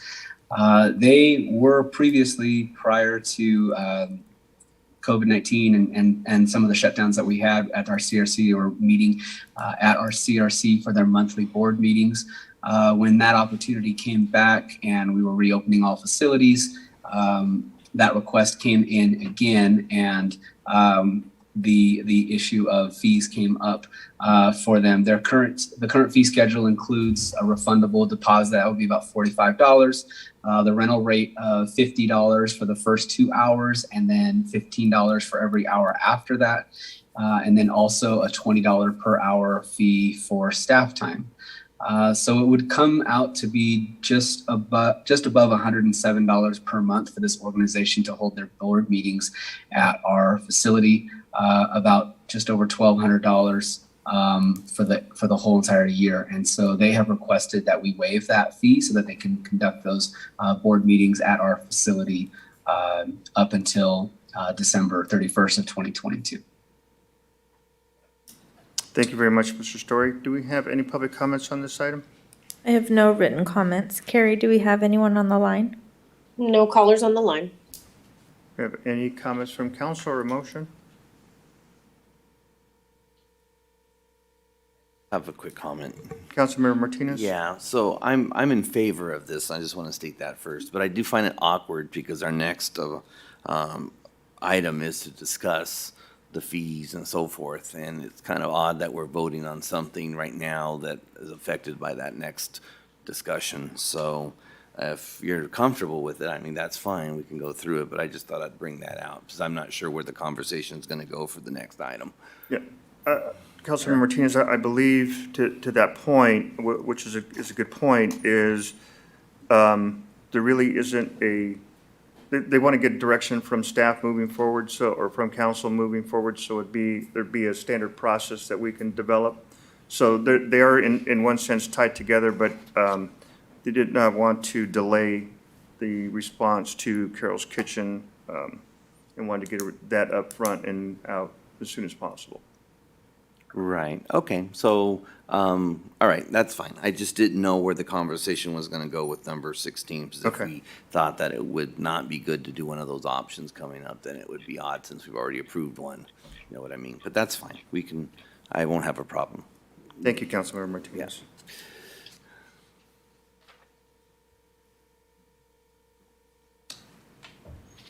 A motion? Mr. Mayor, not seeing that there's no other comments, I move that we waive the full reading and adopt by title only a resolution of the City of Beaumont authorizing the waiver of monthly facility use and staff fees at the Albert A. Senior Chatney Community Recreation Center, CRC, for Carol's Kitchen through December 31st, 2022. I will second that. And roll call, please. Councilmember Santos? Aye. Councilmember Fenn? Yes. Councilmember Martinez? Yes. Mayor Pro Tem White? Yes. Mayor Lara? Yes. Brings us to item 16, discussion and direction to city staff on facility use rentals and fees for nonprofit tax-exempt organizations. Staff report by Elizabeth Gibbs. Thank you, Mayor and Council. The item before you tonight is a discussion and direction item on facility use rentals and fees for nonprofit tax-exempt organizations. Council adopted a fee resolution in 2017 outlining fees for facility use, and that included a two-tier schedule for the Community Services Department. Tier 1 includes civic groups, nonprofits, clubs or associations, and other government agencies. Tier 2 includes private parties and commercial events. The fee schedule also includes a note that any fees not included in the fee schedule will be calculated based on actual costs to provide the service. There are several types of tax exemptions, organizations defined by the Internal Revenue Service. Those include charitable organizations, churches and religious organizations, private foundations, political organizations, and other nonprofits. According to the IRS website, Beaumont City proper has approximately 173 tax-exempt organizations registered in Beaumont alone, and that does not include Cherry Valley. Several nonprofit groups have requested fee waivers for various reasons, and those have been brought before City Council previously on an individual basis. A few things to consider when discussing some proposed options. The cost to operate the CRC alone is roughly $45,000 per month. There was recently an RFP issued by our finance director for a full cost allocation plan and comprehensive user fee study, and that RFP is anticipated to come to City Council in December for contract award. The four options that have been proposed, and these are not all inclusive, but presented to facilitate discussion. Option 1, direct staff to present to council all requested fee waivers individually as they are requested by the applicant. Option 2, direct staff to waive rental fees only, not including staff time, for one-time special events for local nonprofit service clubs such as Rotary, Kiwanis, Lions, etc. Option 3, direct staff to waive rental fees only, not including staff time, to local nonprofit entities on an annual basis for monthly board meetings that are a maximum of one time per month for not more than 3 hours. This option would include AYSO, Junior All-American Football, Carol's Kitchen, and those are just to name a few. And then finally, option 4, consider an allocation in the annual budget to be used by nonprofits in lieu of paying facility use charges. These funds would be used like a grant program in which nonprofits would formally request that the grant funds pay for their facility use.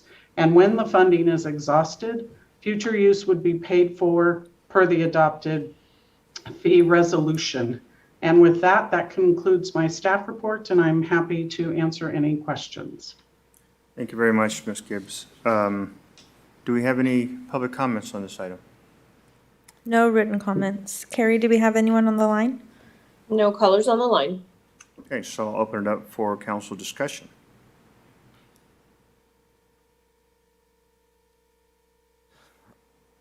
Mayor, before we start, I have a question for Mr. Pinckney. Yes, sir.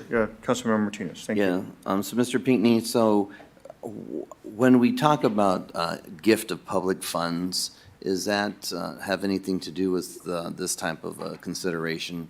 For instance, if the organization is not based in Beaumont, or if they have a majority of members that are not our residents and so forth, does that become an issue if the city's using city funds for, to supplement? So with the prior item, for example, I'll use that as an example. In the resolution, this was item 15, we included language that addressed that issue.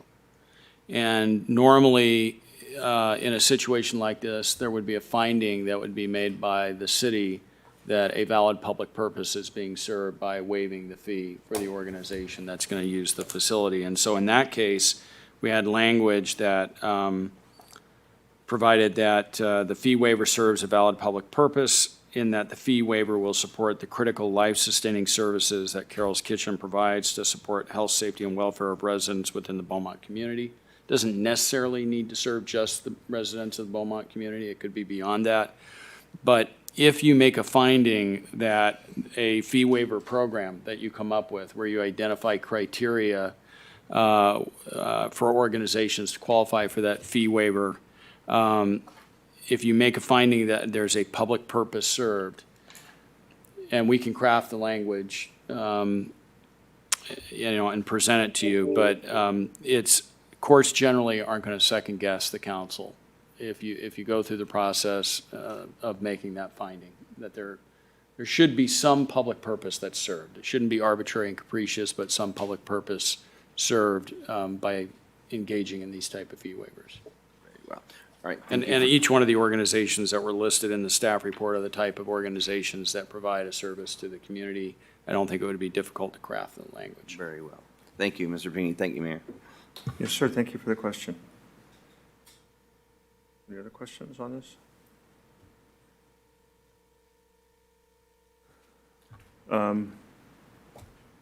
So Elizabeth, as we look through these,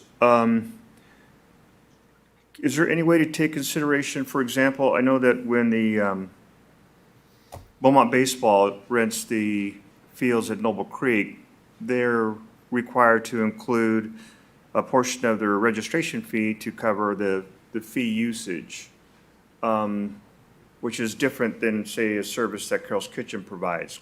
So is there a way that we can begin looking at that after we get the full cost allocation RFP completed?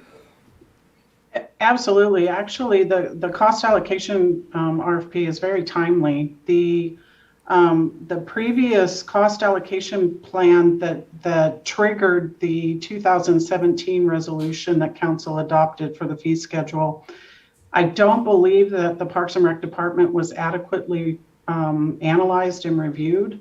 It seemed to me, just based on my history here, that we took a previous fee schedule from years prior and condensed it down and added it to the resolution. We have a plethora of expenses and fees that should be included. For example, a soccer field. We are not charging for a soccer field use right now. We are only charging for lights, and I know that other cities do. And that's just one example. So I do think that the cost allocation plan is an important discussion, and it is timely. But we do have many nonprofit organizations such as Beaumont Community Youth Basketball League that have traditionally not paid fees other than staff fees, and that is not in accordance with the council adopted resolution. Okay, so what I'm thinking then is what we would be looking for, at least my thought at this point is any option that we choose, because I'm kind of looking at option 3, but any option that we choose would run from now up into June 30th, that would run until June 30th, but that would give us time to begin planning to either look at like option 4, which I think is really good, is a really good idea. It will give us time to see to get the response back on the RFP so that we could look at what the actual cost is, to see what possibly our grant funds would be for each of these nonprofits, and give us a way to handle those or come up with a policy, I guess, before next budget year, which would also allow us time to get the word out to these nonprofits that are using facilities at no cost at this point, and let them know that in our next fiscal year, next budgetary year, there's a possibility that you'd begin paying for the facility usage. Does that make sense? Yeah. Hopefully. Mayor Pro Tem White? Yeah, I agree with the mayor that option 3 and option 4 have some promise. In regards to option 4, if you went with the grant requests from the different programs, how would that process work? In other words, who would approve the grants? Would those grant requests come to council, done by staff, or do we have some flexibility on that? I would recommend that they come to council to remove any perception of impropriety. It just seems to me that we could do it on an annual basis. A lot of these groups know ahead of time what their schedule is going to look like, particularly basketball. They know what their schedule is a year in advance, and we could do a 30-day application process and accept grant, if you will, applications from the various groups that want to use the Chapney Center, and then bring them to council at one time.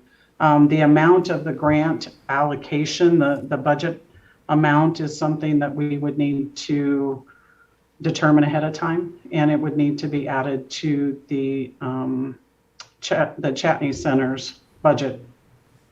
And in that case, I think when you're talking about a 30-day window, you're suggesting that grant applications are open a certain time of year for 30 days, and then those groups can apply for those grants? Is that what you mean by a 30-day window? That's what I'm thinking, yeah, Okay. like almost like a CDBG process. Okay. I would definitely be interested in seeing what you have to suggest on that. Yeah, I think so too. The thing that I would want to look at as well is, I don't think I'd want, well, I don't know if you can do this with the grants or not, but to me, we really need to get funds covering the use of facilities for the wear and tear and the maintenance. I think that can become quite costly. I think grants for meetings, monthly meetings and things like that are going to be different than those that are using facilities and are more costly. But I'm sure we can look at that, evaluate that as when it comes back to us.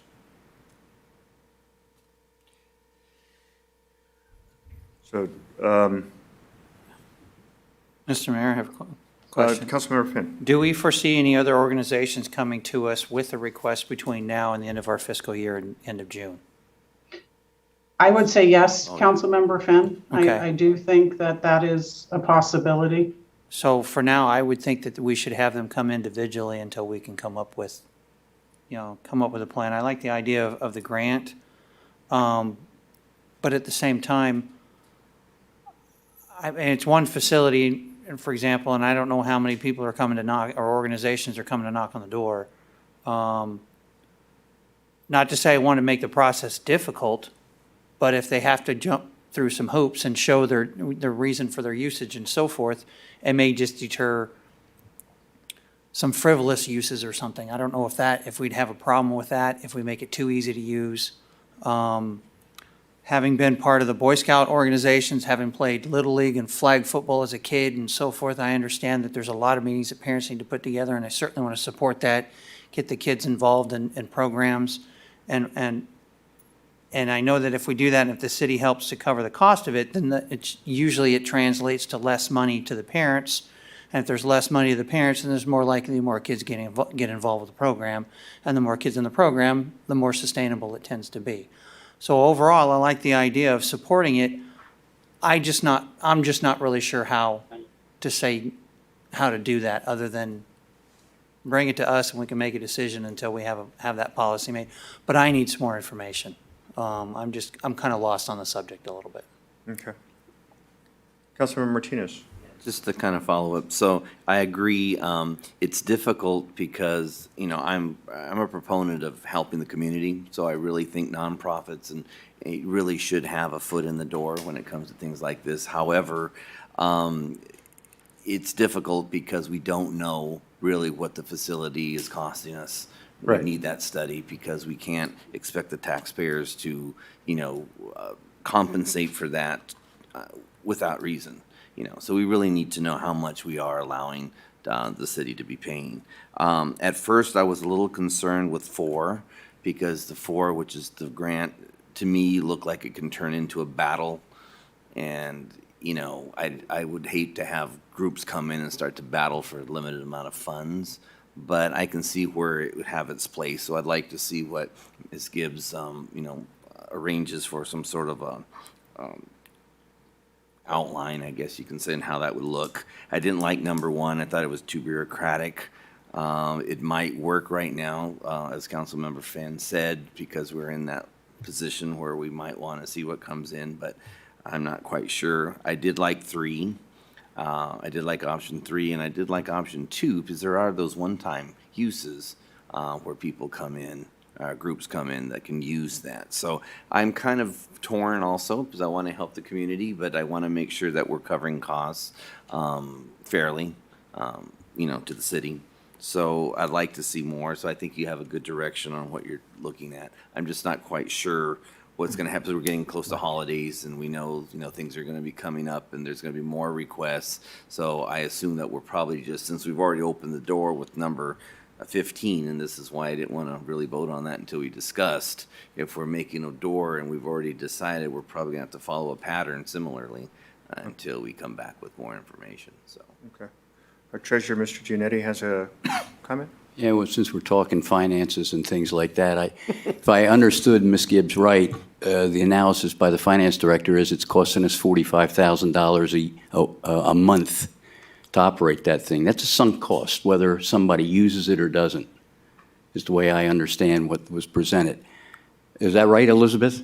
That is based on personnel costs and then maintenance and operations. Right. And I took the numbers from July 1st to through September 30th, year to date. Okay, so whether it's used or not, we have 45,000. I don't think you're going to recover it from all these organizations, but an important piece of data would be right now, don't we have historical data on how much use we've had there? And on the fields, if you're looking at everything, so we get an idea of how many players are involved in wanting to use the facility. And again, I don't think we're out here to recover all that $45,000. We're going to try and provide for the community, which I think our taxpayers deserve as part of their payment of this. So I would look at that in the consideration. And then the other options, I'm there on that option 3 and 4. But I'm not sure, I don't know right now if I understand grant, if you're saying the city is going to grant to us, so we're going to extend more budget money so people can use the facility, I would disagree with that. We're already spending $45,000 a year for the facility. We just need to regulate how it's used. Right.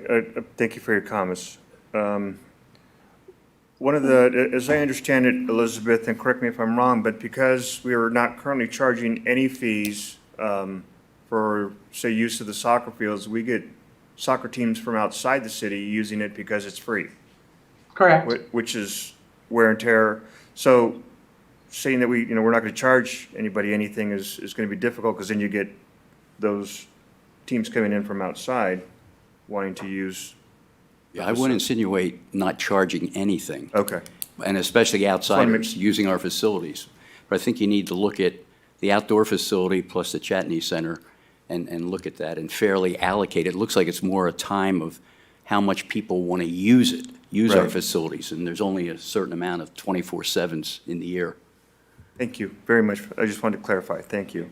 So what I'm hearing, correct me if I'm misstate this though, is that currently, Elizabeth, the direction would be is to continue to bring the fee waivers to council until such time as we have the full cost allocation RFP completed, and that information come back to council along with, I guess, some additional information on option 4 and option 3. Maybe vet those out a little bit more for us. Is that Councilmember Finn? And Mr. Mayor, if I can add to that, can we just get a generic type list of what organizations have used that in the past? Yes, the spreadsheet that is attached is a good Okay. draft of the There's a lot. organizations that have traditionally used the Chatney Center. Yeah. Okay, that's attachment B, okay. Yes. Okay.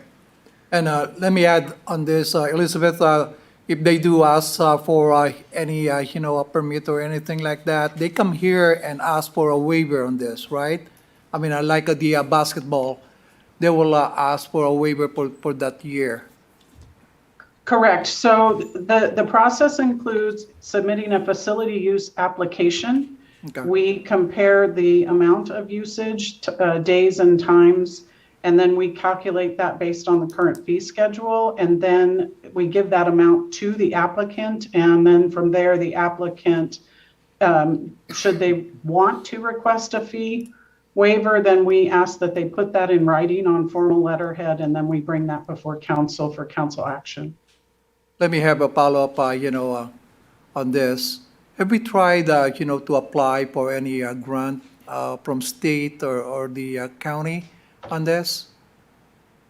No, to answer your question, I'm unaware of any grants Okay. that cover operations of a facility for nonprofit organizations, but I can certainly check into that. Okay. I would encourage the nonprofit organizations to go out and apply for grants to pay for the facility use.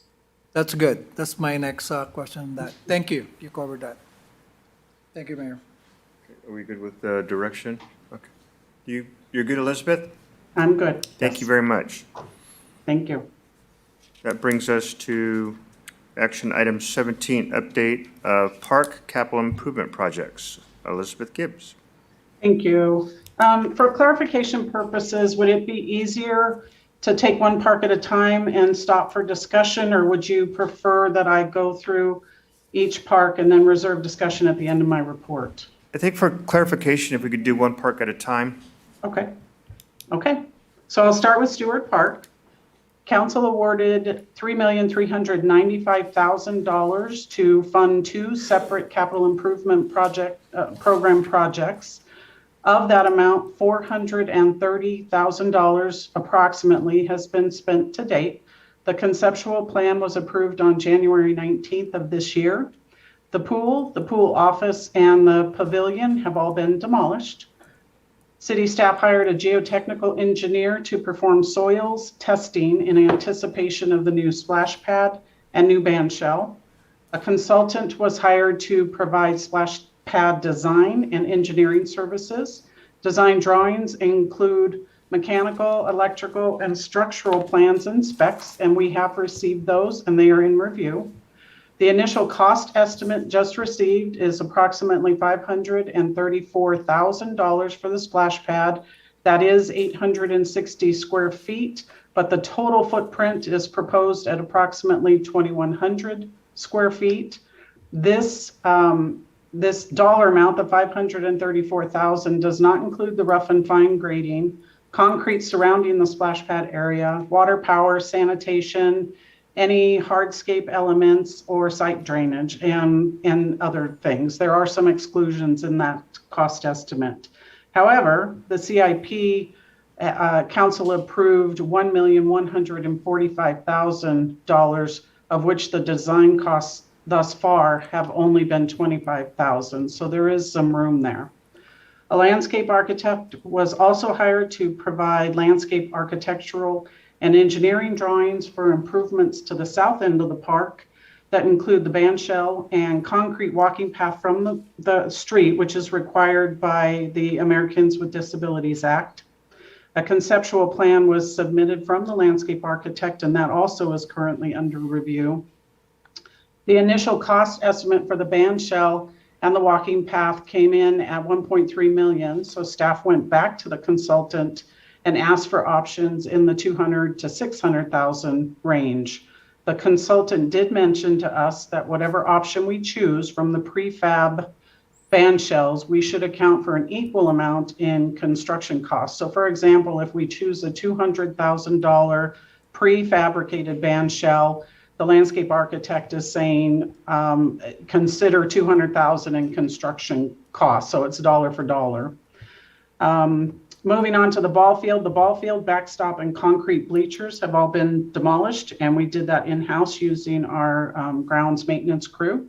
Street vacation is underway, and you've already acted on that on tonight's agenda. So the discussion points for this park, prices have increased on steel since April 2021, hence the increase in the band shell costs. Based on discussions, the original budget set by staff for this park amenity was $350,000, so that's important to note. And based on discussions with the landscape architect, more money would need to be programmed to fulfill the original concept that we shared with council for the band shell.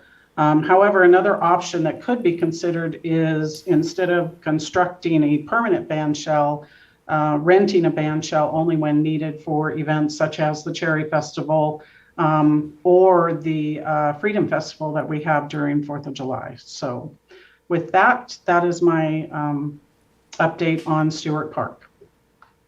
Thank you very much, Elizabeth. Nicole, do we have any public comments on this item? We do. They notate Rangel Park. Do you Okay. want to have them So speak now what or I'll- just wait? What I'll do is we'll open it back up for public comment after we get the Ramgale update. Okay. Okay. So for Stewart Park, we do not have any public comment this time? Carrie, do we have anyone on the line? No callers on the line. Okay, so with that, I'll open it up for council discussion.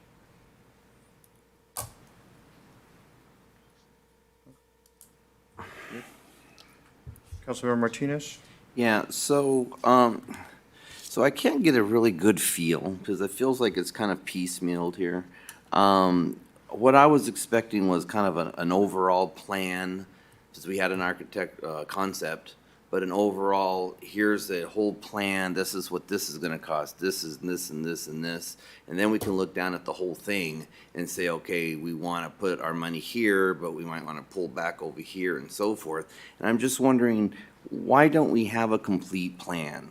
Why is it, and then why did we only do landscaping for South End only and so forth? Because I can't get a good picture, and it's frustrating me because I don't know how to, approve this one area when I don't know what the other area is gonna do, and I want a whole feel for the whole park, and I don't feel like I have that. So Elizabeth, can you just kind of explain why we don't have one big plan that has one big cost and then go from there, or is that not the way we do things?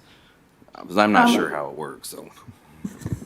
Certainly, I can answer that. So some of the things that we're trying to do with this park, we're trying to do internally. Instead of spending an enormous amount of money on a landscape architect to do the entire park, we want to subdivide some of the programming up to the experts. For example, the splash pad, we have retained the services of California Waters. They are well known in Southern California to be designers of splash pads.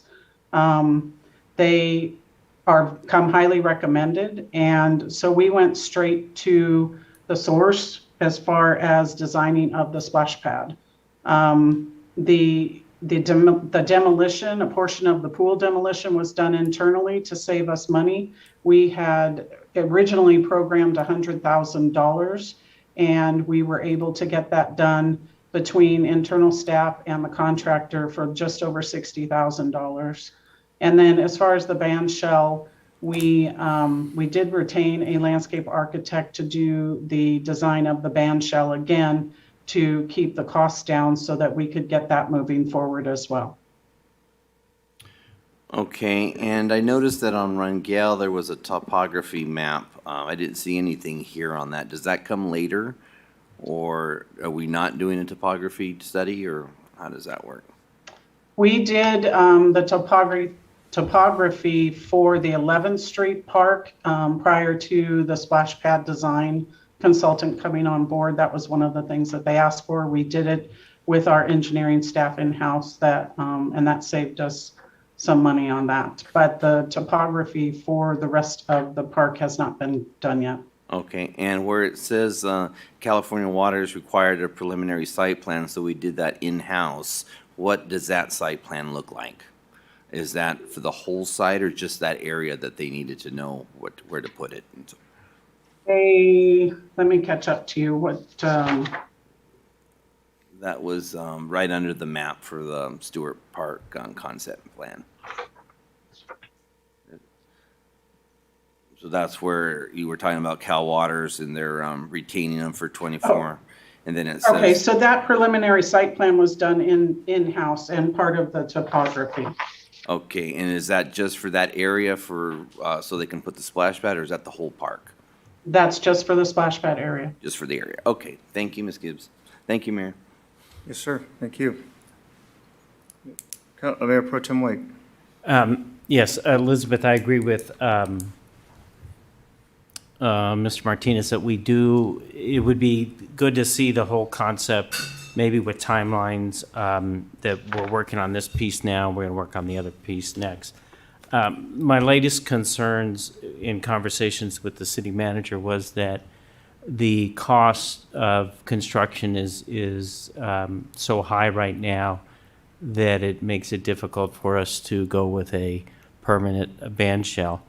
And I heard your suggestion about renting a shell. We've had other suggestions about the city purchasing a mobile stage, meaning very similar to some of the other events that are held around Southern California.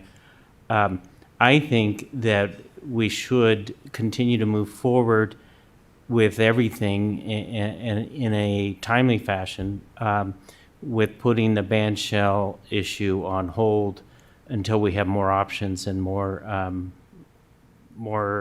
options, more alternatives that we can do to move forward, because the cost of the band shell, I think the numbers we got were well over $1 million now at this point. Yes. Yes. And I know when it was brought up, the idea of some of these mobile stages, my first thought was, I've seen the stage at the Parks District, and that's not what I'm envisioning. But as you do a little more search online, you'll find that there are some really really impressive vehicles, I guess you would say, at a much considerable lower cost than building a band shell.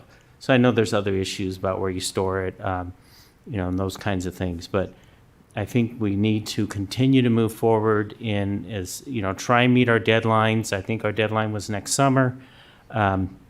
We also need to have the park in a position, I believe, that the Cherry Festival can go on. And there are some concerns that that are coming up between the Cherry Festival and how our park is going to be able to support them in the future. But I think right now we need to focus on meeting our timelines on everything else that we can, and understanding where the park's going to be by June of next year. Thank you very much, Mayor Pro Tem White. So I agree that the concern that I have is when I look at the conceptual plan, let's just take the multipurpose fields near 9th Street. When you look at that, it looks like it'd be a nice flat multipurpose area where you'd have baseball or soccer or whatever game that they want to play. But 9th Street is elevated above the current baseball diamond, and you'd have a slope at the end of your multipurpose field, which could eliminate that area from being used. Then you look back over at the splash pad off of 10th Street, there's a structure there in red. Is that going to be set down? Is that going to be set at the top of 10th Street? We've got two, looks like entry monuments. If you go back over by 9th Street in red, that would be either up on the street, or if it's graded, would be moved down with the rest of the park. So the concern that I have is that I know that this is used as and correct me if I'm wrong, a retention basin during storm events. So some of the hills are going to still be there, but they're not shown or identified on the conceptual plan. The splash pad, I think, is a great idea. I've looked at some in some of the areas. I don't know if this has, do you know, Elizabeth, does our current design show any vertical elements? Like, I think one of the ones that I've seen, calls it a splash pad and a spray pad. As far as upright structures in the splash pad, no. This would be what we call a spray ground or a ground pad, where they call them cannons. They shoot water up from the ground with no actual toys or structures included. Okay. So I guess, and then we had also talked with the city manager about potential areas for street fairs. It's difficult to see where this would lay out. So I guess what I'm after is I think, at least for me, that I would need a better plan that really outlines and shows exactly the elevation of different items that we're going to have there, where the drainage areas are going to be. And I know this is going to move us back, but we're not moving very quickly on this. If there is going to be an area for a street fair, I think that needs to be laid out as well. The other concern that I have is, so Elizabeth, where the splash pad is, are we going to have lights in that area so that pad can be used at night? The splash pad itself will include lights. So included in the staff report, if you look on page 401, that is an example of what we are proposing at Stewart Park during the day and then at night. those lights would be included. And the lights can be themed to holidays or special event days in the city. So the lighting can change, and we control that. Okay, because this came up in the Cherry Festival meeting that we were at, was the electrical demands. And with lights over at the splash pad, the electrical demands for the band shell, we don't have any type of a overall electrical plan. I know that we removed some electrical when we demolished the pavilion, and I know that we have some old, which I would believe is, have we had the electrical equipment looked at over by the baseball diamond? Is that antiquated? Not yet. We need to get an electrical engineer on that project as well. Okay. So I guess what I'm after is to get something that's more defined as far as what we can expect, because it doesn't appear as though the conceptual plan is going to work with the current topography that we have in that park.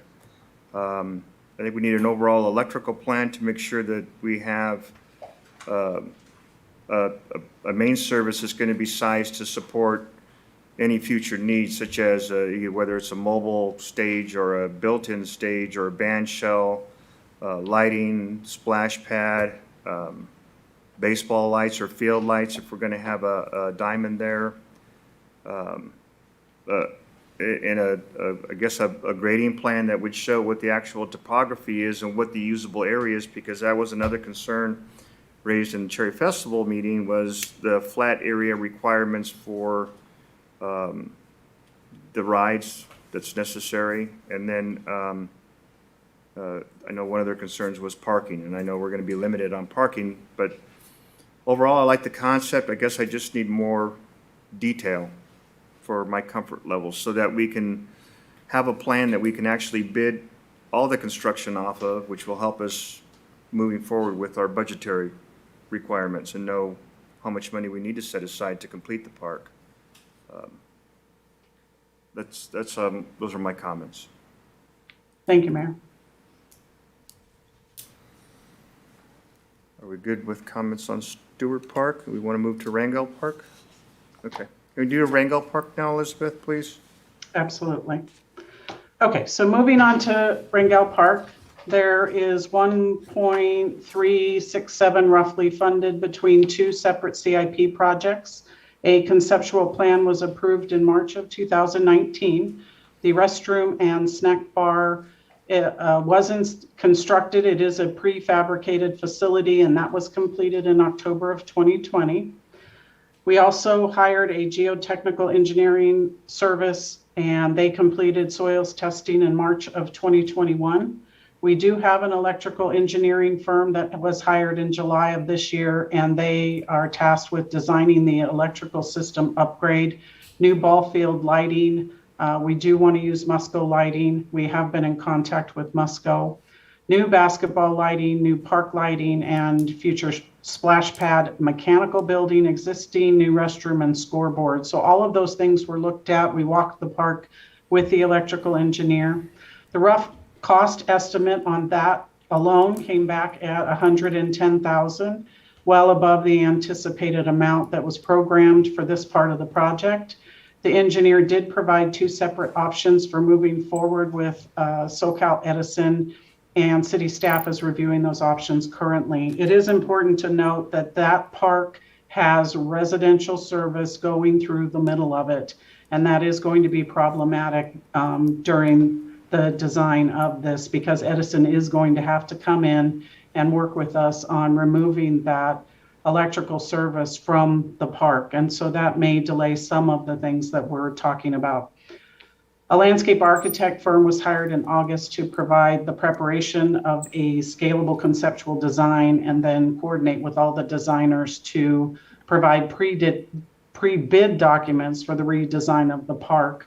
A civil engineering firm was first retained prior to the landscape architect firm because we did need a topography map, and they did some other civil engineering services for us. They did complete their work in September, and then that information was passed on to the landscape architects so that they could do their part. Also in September, we retained the same design firm for the splash pad Pad California Waters to do a similar scope like Stewart Park. Somewhere around early October, the landscape architect notified us that the initial conceptual design that was presented and approved by council in 2019 may not be accurate, as the landscape architect determined that the remaining 3 amenities in the park, and those are the splash pad, the playground, and a half basketball court, those would not fit in the remaining area of the park.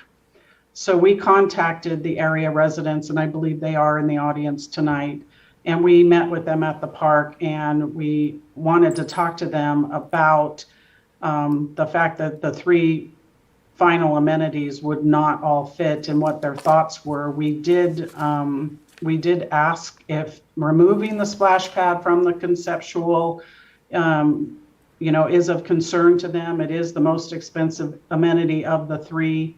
And after meeting with the folks in the neighborhood, it was agreed that the city could forego designing and building a splash pad. So the consultant for the splash pad, California Waters, they've been put on hold pending tonight's discussion with City Council. The landscape architect continued working on redesigning the ball field, and that conceptual was also shared with the residents. And so that brings us to where we are now. So the discussion on this particular park is with the latest information from the landscape architect and electrical engineer. The limited budget that we have does not allow for all the amenities originally presented, nor do we have enough geography. And so removing the splash pad is the most economical and feasible. Thank you, Elizabeth. Nicole, can we do public comment now, please? Yes, sir. First speaker is Leslie Rios.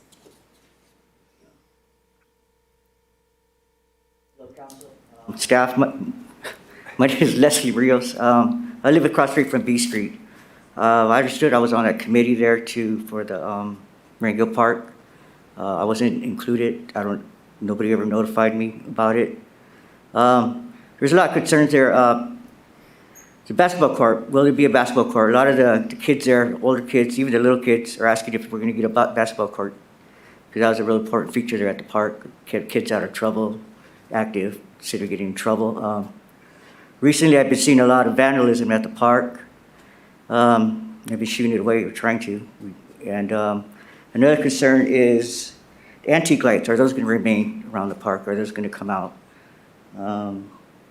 The site plan that I read on my, well, I got a phone, I don't got a computer at home, but I can't read the fine little writing on there.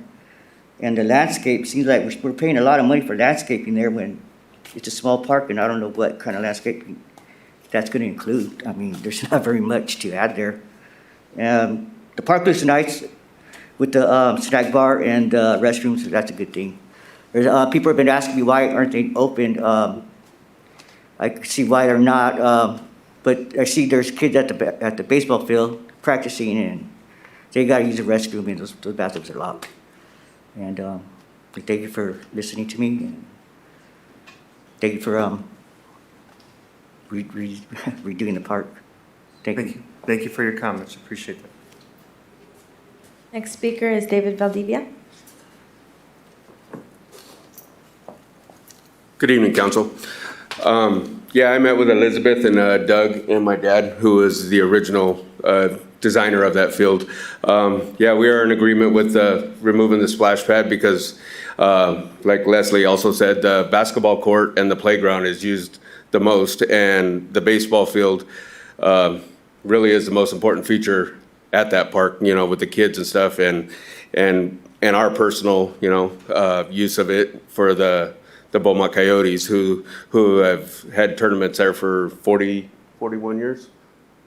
Yeah, 41 years. With COVID and this last year of the park not being available to us with the lights and stuff like that, my question to the city is, and I asked Elizabeth also, how soon is it going to get going? Because I get a lot of questions about the use of that park. You know, we go to golf tournaments, we go to all these different things, and everybody wants that 4th of July Coyote tournament again.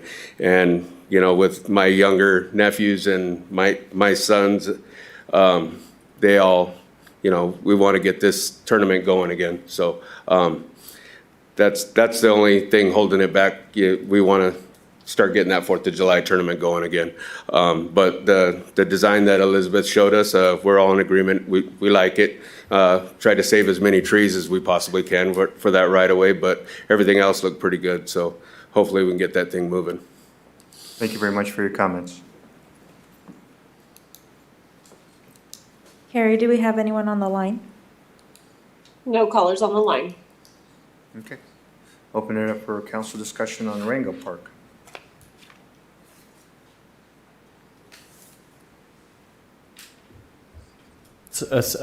Mayor, I have a couple Mayor questions. Pro Tem White? To follow up on Mr. Valdivia's questions and the other gentleman's questions about the landscaping cost, if you could address both the landscaping costs and as well as, I'm not going to hold you to it, but sort of an idea on the timeline of when the baseball field would be ready and when the community can begin to use the park and the facilities there. Thank you, Mayor Pro Tem. So the landscaping costs would be internal.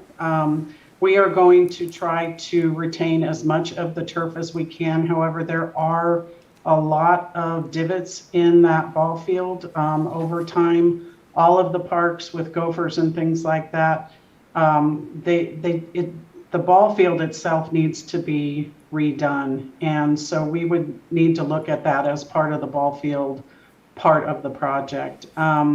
The other landscaping issues that we are faced with are the trees along the right-of-way that skirt the sidewalk. Those are going to be a problem when we install the new lighting. Musco has already told us that there are some trees that do need to come out if we want to really design a good lighting project for this ball field. And that is most important in our conversations with the resident. The ball field is most important to them. And so we do need to look at some trees coming out along the sidewalks along Wellwood and 4th Street. There's some old, I believe they're magnolia trees. We've already trimmed them a couple different times and they may need to come out. So those are some of the landscaping costs that we would be looking at. And then the other thing is the timeline. We really are going to be at the mercy of Edison. We have 2 options that have been presented to us from the electrical engineer.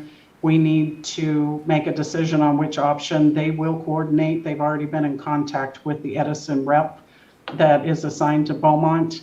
But it really is getting their residential service out of the park. There is a temporary solution that the engineer has recommended to us until such time as Edison can catch up. However, we would be hard pressed to make I believe the Coyote tournament, Mr. Valdivia, correct me if I'm wrong, is 4th of July weekend. That's only about 7 months away. Southern California Edison created a real issue with the signal lights at Oak Valley and put us on a really long timeline. Isn't there anything we can do, or do we just accept that Southern California Edison is going to be difficult every time we need to work with them? We've had this conversation because we have multiple projects going on in the city that involve Edison. We've had this conversation with our Edison rep, Eileen Flores. She is fantastic. I do believe that the issue is there's just too much work for the limited staff that Edison has.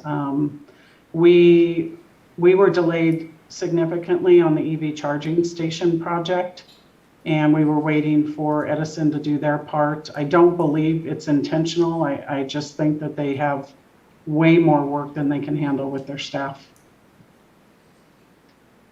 Okay, that's all I had, Mayor. Thank you. Thank you.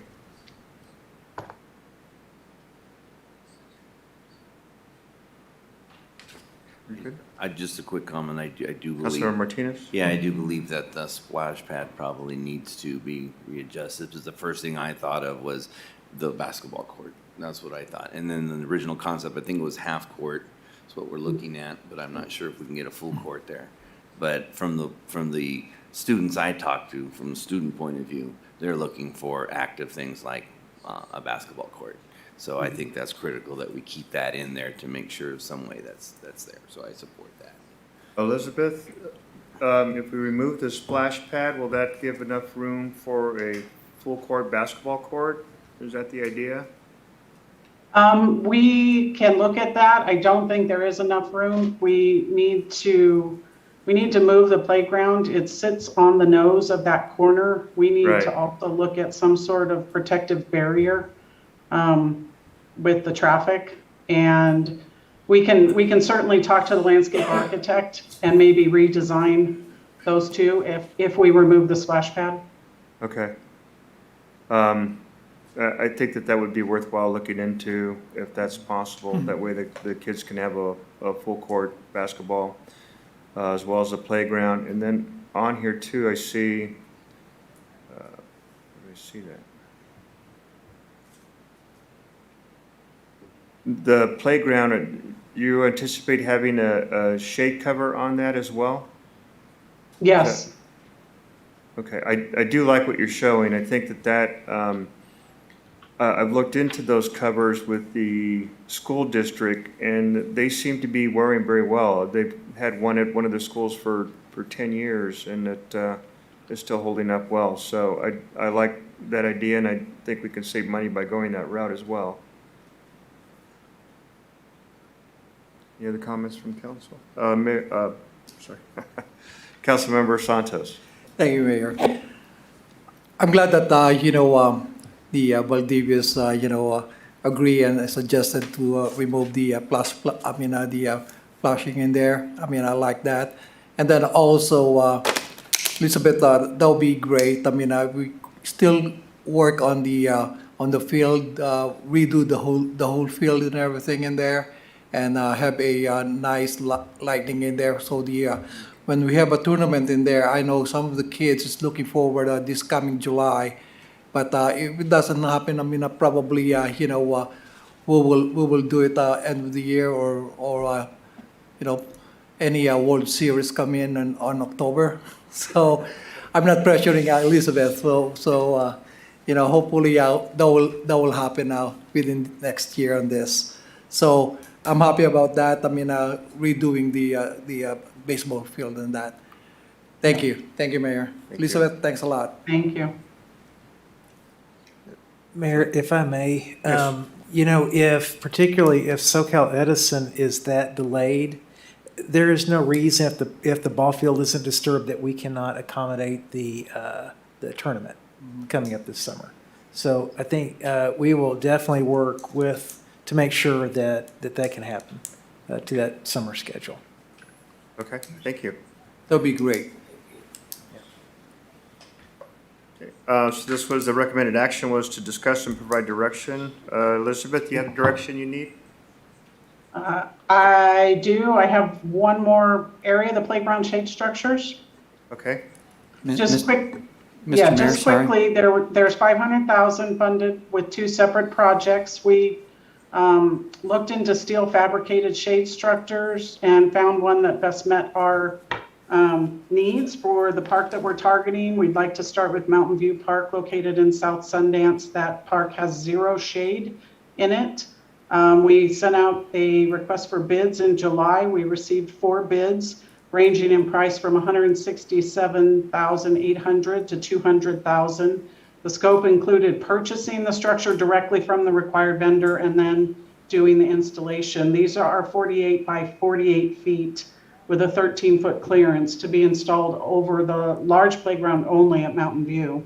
So the discussion on this particular item is the price of steel has increased significantly since July. A second option would be to install fabric shade sails, which are more cost effective and in line with what other parks and rec agencies are moving towards.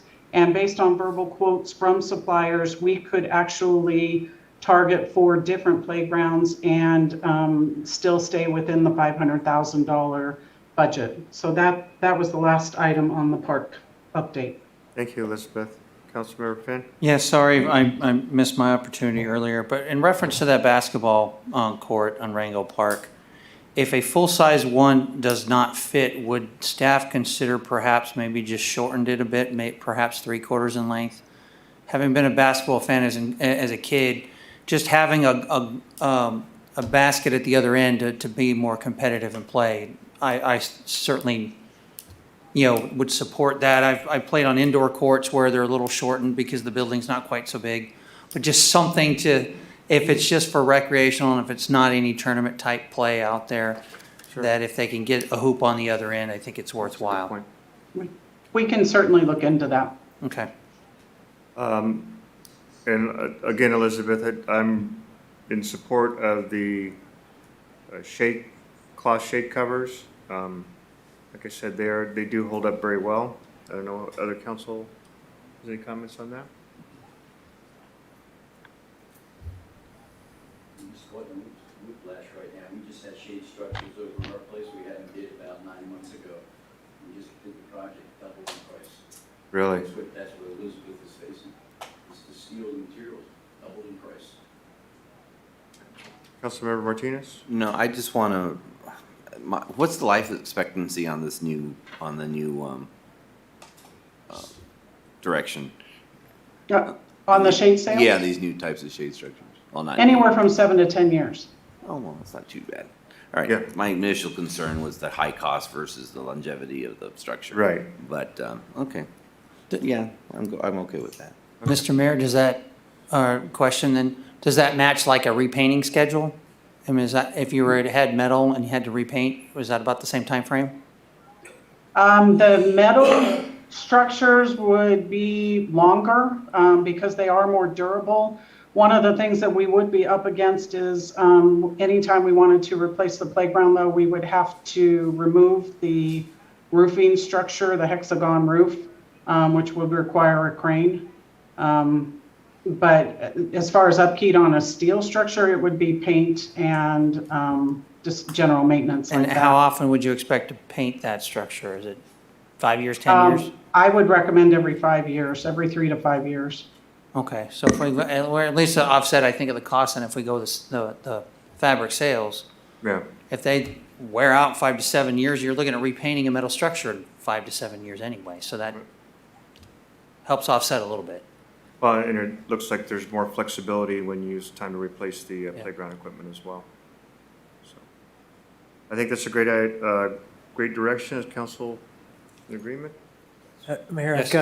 Mayor, if I may, I've got a Sorry. few questions on Stewart Park. I'm not sure we're clear on what we're doing. Okay. So, does council still concur with the concept plan that we have, the general concept plan? With the change of the splash pad. Well, with Stewart Park, like, Oh, I'm sorry, we've got Stewart Park, attached, okay. yeah, so Stewart going back Park. to Stewart Park. So my questions are, are we, because I heard two very different things, I think. So are we putting it on hold and developing a master set of plans? So basically needing to go out to RFP to have some engineering and some drainage drawings put together, moving towards a bid package that we're looking then to do holistic bidding. And so if so, are we working from the concept plan? And then do you want us as the direction to put an RFP together to go out and solicit the engineering and design services? It may be engineer, architect, electrical, mechanical, those components. Is that where y'all want us to go at this point? Just a quick comment. Councilmember My concern is that this has a potential of being a nice focal point for the city. It has a potential of really bringing in people, showcasing our city, all that. And I'm afraid that if we piecemeal it, it's not gonna quite come out what we think it's gonna be. That's my concern. Okay. So I don't know how to get to the point. I'm all for saving money and doing things in-house, but I don't know if it's sacrificing the whole idea by doing little sections. I don't know, because I'm not a planner. So, that's a good question. I don't know, because we know it's gonna go up in price. Now, once you're talking about RFP and you're talking about all of this stuff, then that budget's gone. We're gonna be going really high, so we're gonna have to start talking about, are we gonna adjust our CIP projects? What are we gonna do in order to make up these numbers? I mean, that's inevitable. We have to understand that's gonna come. Or are we gonna try to stay within this budget we've created, that we've approved, and make it work? And I don't know what the answer is. I bring that to you, but I just wanna make sure we don't lose the focus that we have this great idea, but because the budget and everything that's coming up, it ends up not being exactly where we want it to be. So if we're comfortable with that, that's fine, but I don't know what our feeling is. And I'm willing, I know you said about time-wise, making sure we're on time, but what does that mean to make sure we're on time? Does that mean we need a general plan and then we have things checked off? Or does that mean that we wait and see what we have, know what direction we're going, and then decide, well, maybe this year we can do that, maybe we'll have to wait a little, I don't know. I don't know what you. Mayor, may I respond? Yes. Okay. No, I agree with you, and I think, but what you and I both want is a conceptual plan, a direction on how we're going to get where we're going. I think with the changes in the cost in construction for the band shell, I think some of the issues brought up by the mayor regarding electrical considerations, the issues about the topographic. I believe that what we could do is go out to RFP for a plan that is an all-encompassing plan, but bring it to us in a way that we're going to accomplish certain things first and phase in certain things, but we put together an overall plan and start by phasing in things. Because you're right, we need to do this right, and just because right now we're in the middle of an economy that's creating problems for us, maybe we can be a little more agile. But I agree with you, we need a plan, and we need to know what we're going to do, when we're going to do it, and if that means we have to go out to RFP to get that kind of support. I don't know if that's answering what you're looking for. Well, it is, and so my question is, are we operating from this concept that we have, or does the scope of services include planning? So scrap this and you start over with an effort to start a new conceptual plan, and then you build forward. For example, there's been a lot of conversation we've had, with the Cherry Festival.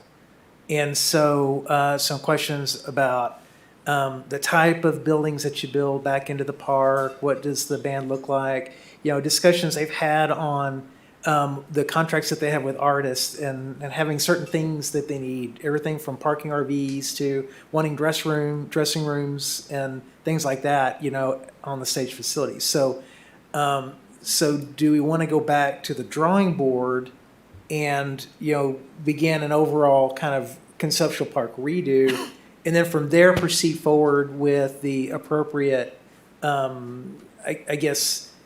technical things that we need to do in order to develop the landscape plan and the electrical plan and the drainage plan, those other components that go together into a total comprehensive set of construction documents. I mean, that to me, that's kind of what I think I'm maybe hearing, that stop now, go back, bring in consultants, so go to RFP to look at the planning process, and then to develop ultimately into a set of plans that we would actually take and go do construction off of. I don't think we're talking that we have a problem with the conceptual plan. I think the problem is we don't know how much it's really gonna cost, because we put in topography now or took other stuff. So is there a way we can have that conceptual plan go up to RFP and says, okay, what's this gonna really cost?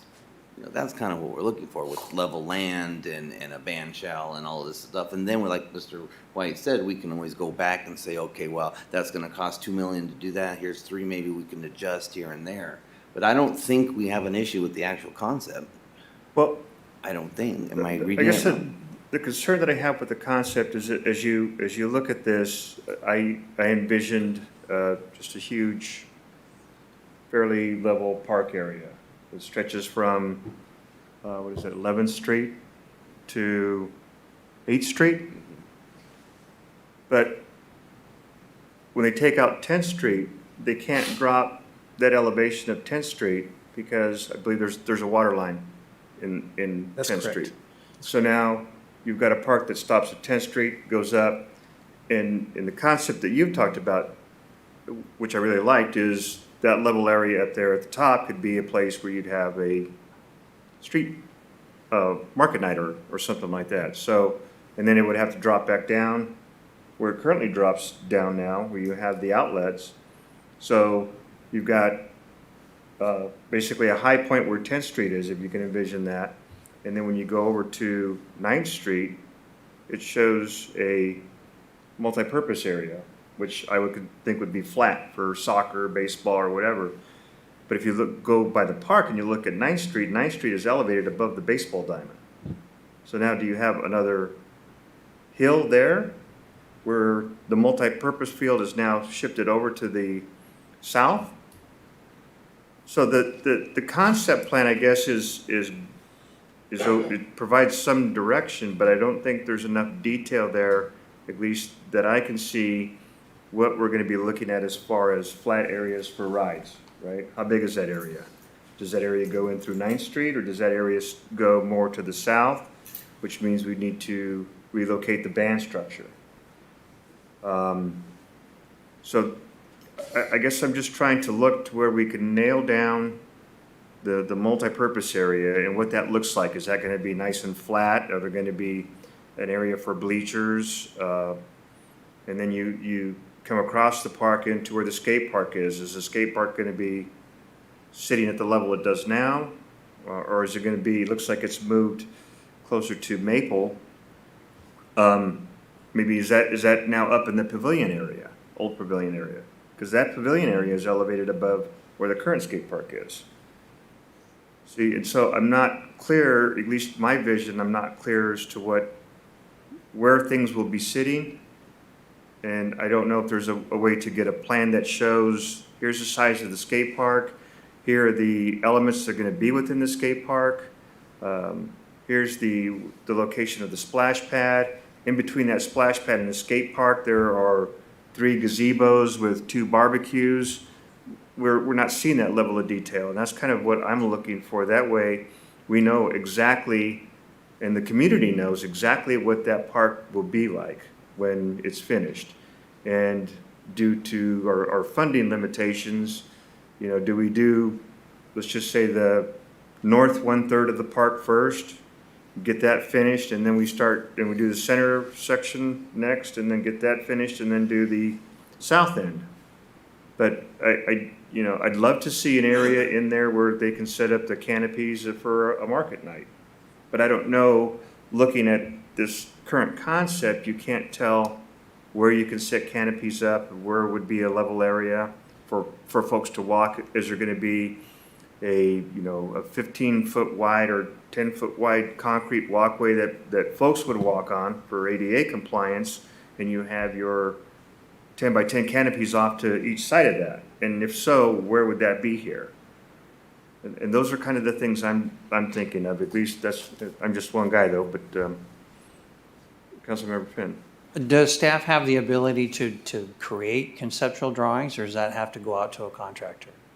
I think considering the level of detail that we're talking about, we would need to outsource that.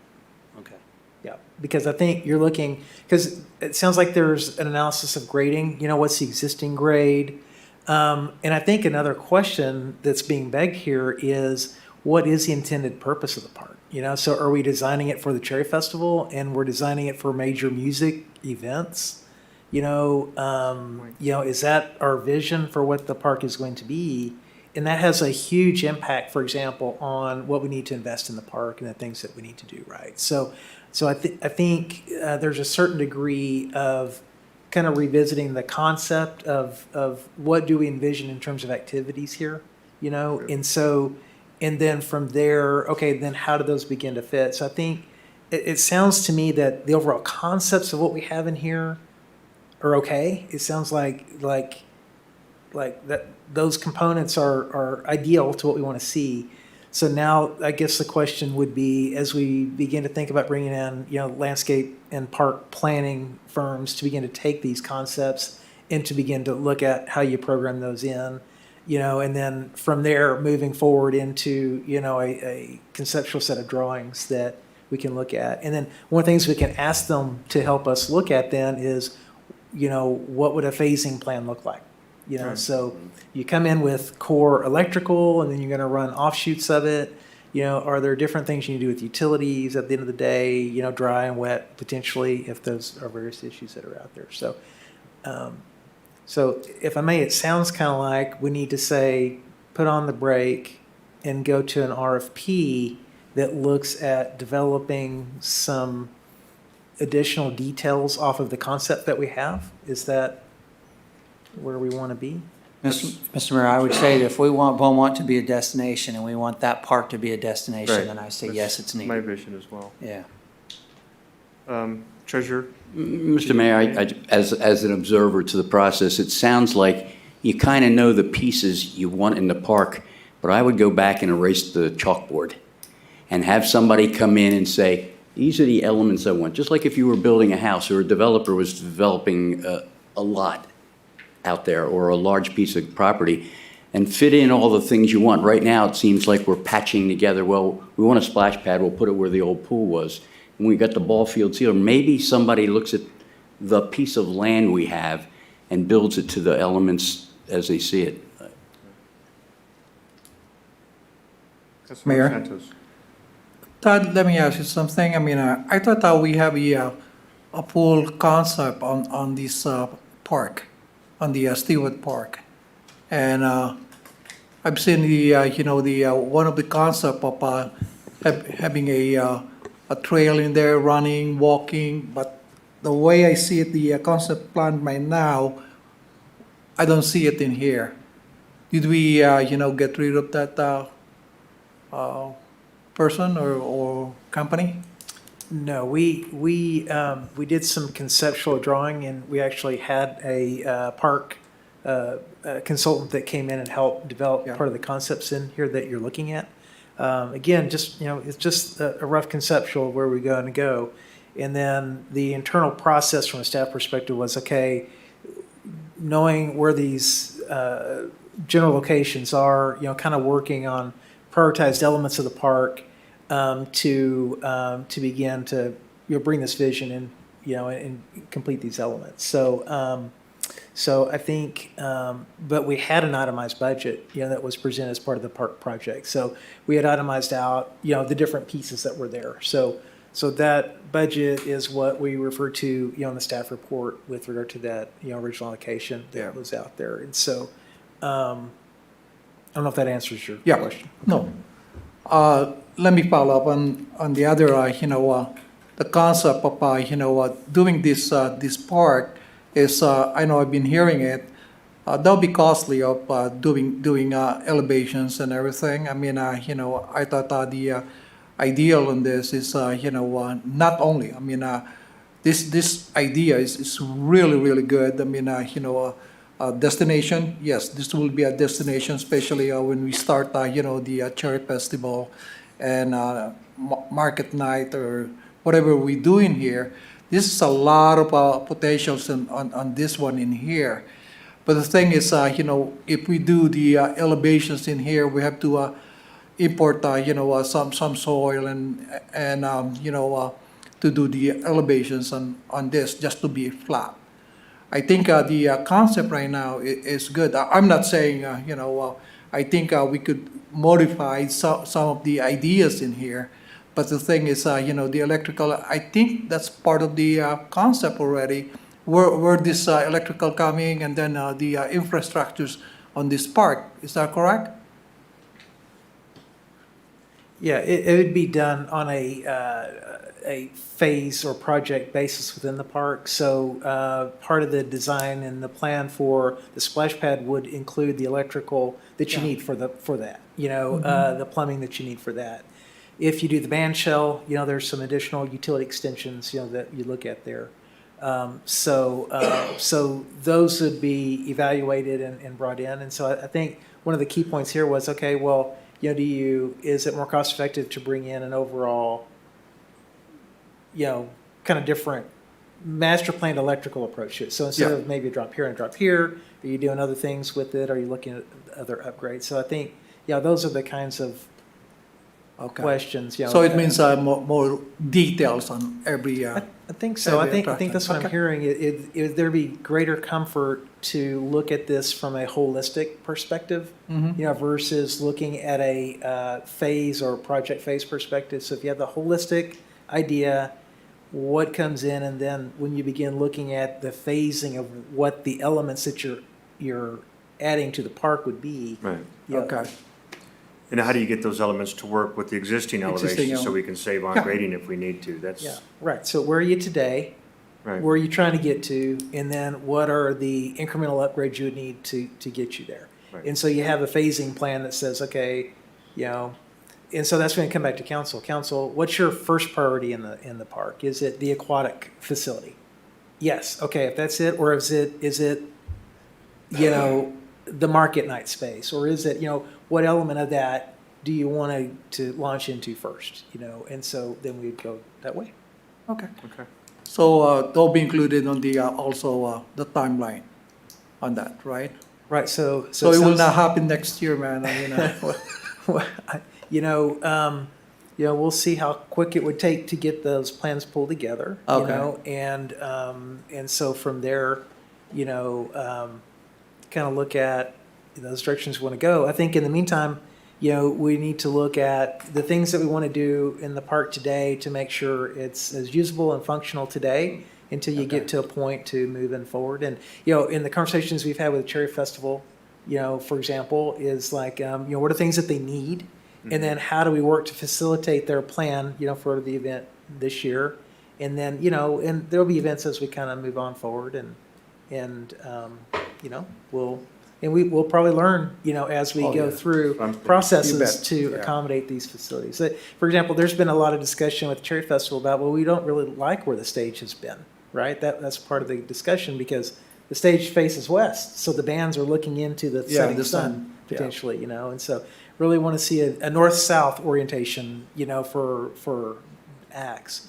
Well, then you say, okay, if you think about the carnival and reorienting the stage, that doesn't really work with the space that's there. So, what are other strategies that we have out there to kind of look at some of those things? So I think taking a step back and going that process to look at this other strategy, will also afford you some time, to kind of to look at how things go operationally. Okay, very good. Thank you. Thank you, Mayor. Do you have enough information on Todd and I Elizabeth? think so. So to recap, we've got the elements in the concept plan, and we're going to go out to an RFP to really look at taking that into that next level, which would be a detailed plan, and then the, technical documents is what we'll move forward to from that perspective. Once we get the detailed plan approved, yeah. Right. Good. Okay. All right. Is that correct? Yep, looks like you have a consensus. Okay. All right. Thank you, sir. Okay. Thank you. So it brings us to item 18, purchase of mobile data computers for 6 police vehicles, mobile command unit, and detective bureau. Staff report by Chief Talese.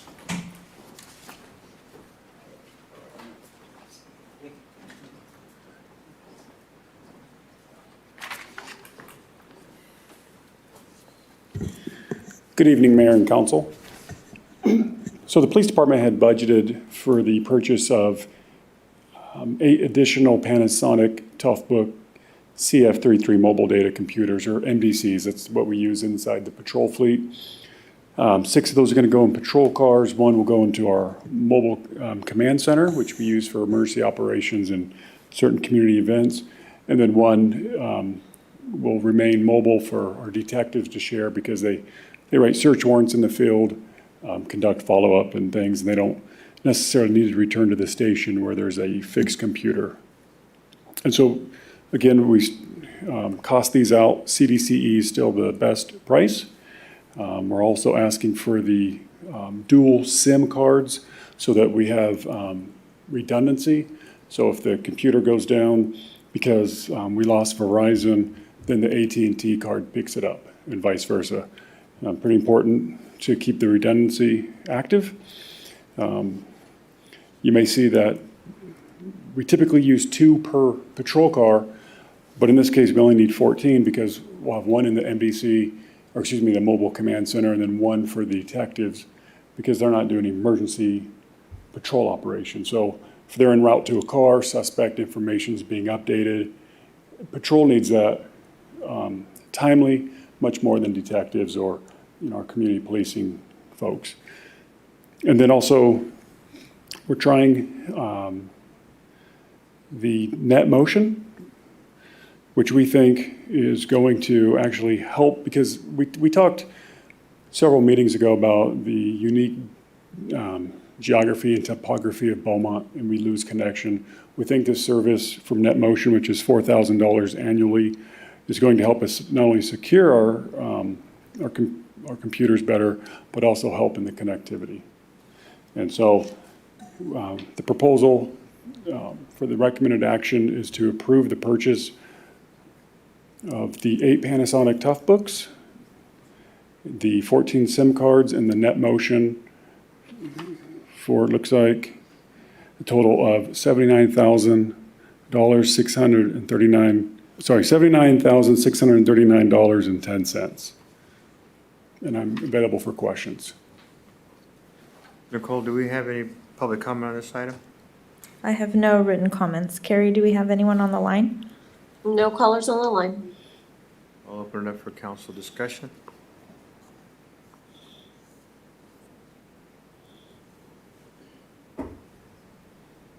I have just, Chief, have you tested the net motion in and around Beaumont to make sure that it is going to provide us the connectivity that we need for our officers? So I couldn't answer that in certainty, except that Lieutenant Fagan works closely with our IT personnel. And I did not ask him that specifically, although I have great confidence because if he's recommending it, it's because he's found that it's worked for us. And the other component about that, and I'm glad you asked, is one of the components with the MDCs is, in our software, is having the AVL, which is the automated the vehicle locator, which is an officer safety component, so that we could see, and it's also for dispatching purposes to reduce response times. The net motion was also recommended because it's fixing a disconnect between our new CAD RMS server and the AVL service. And so the net motion is supposed to help bridge that gap as well. Okay. And I think they leaned on that a lot, as well as the security of the VPN. Okay. Thank you, Chief. You're welcome.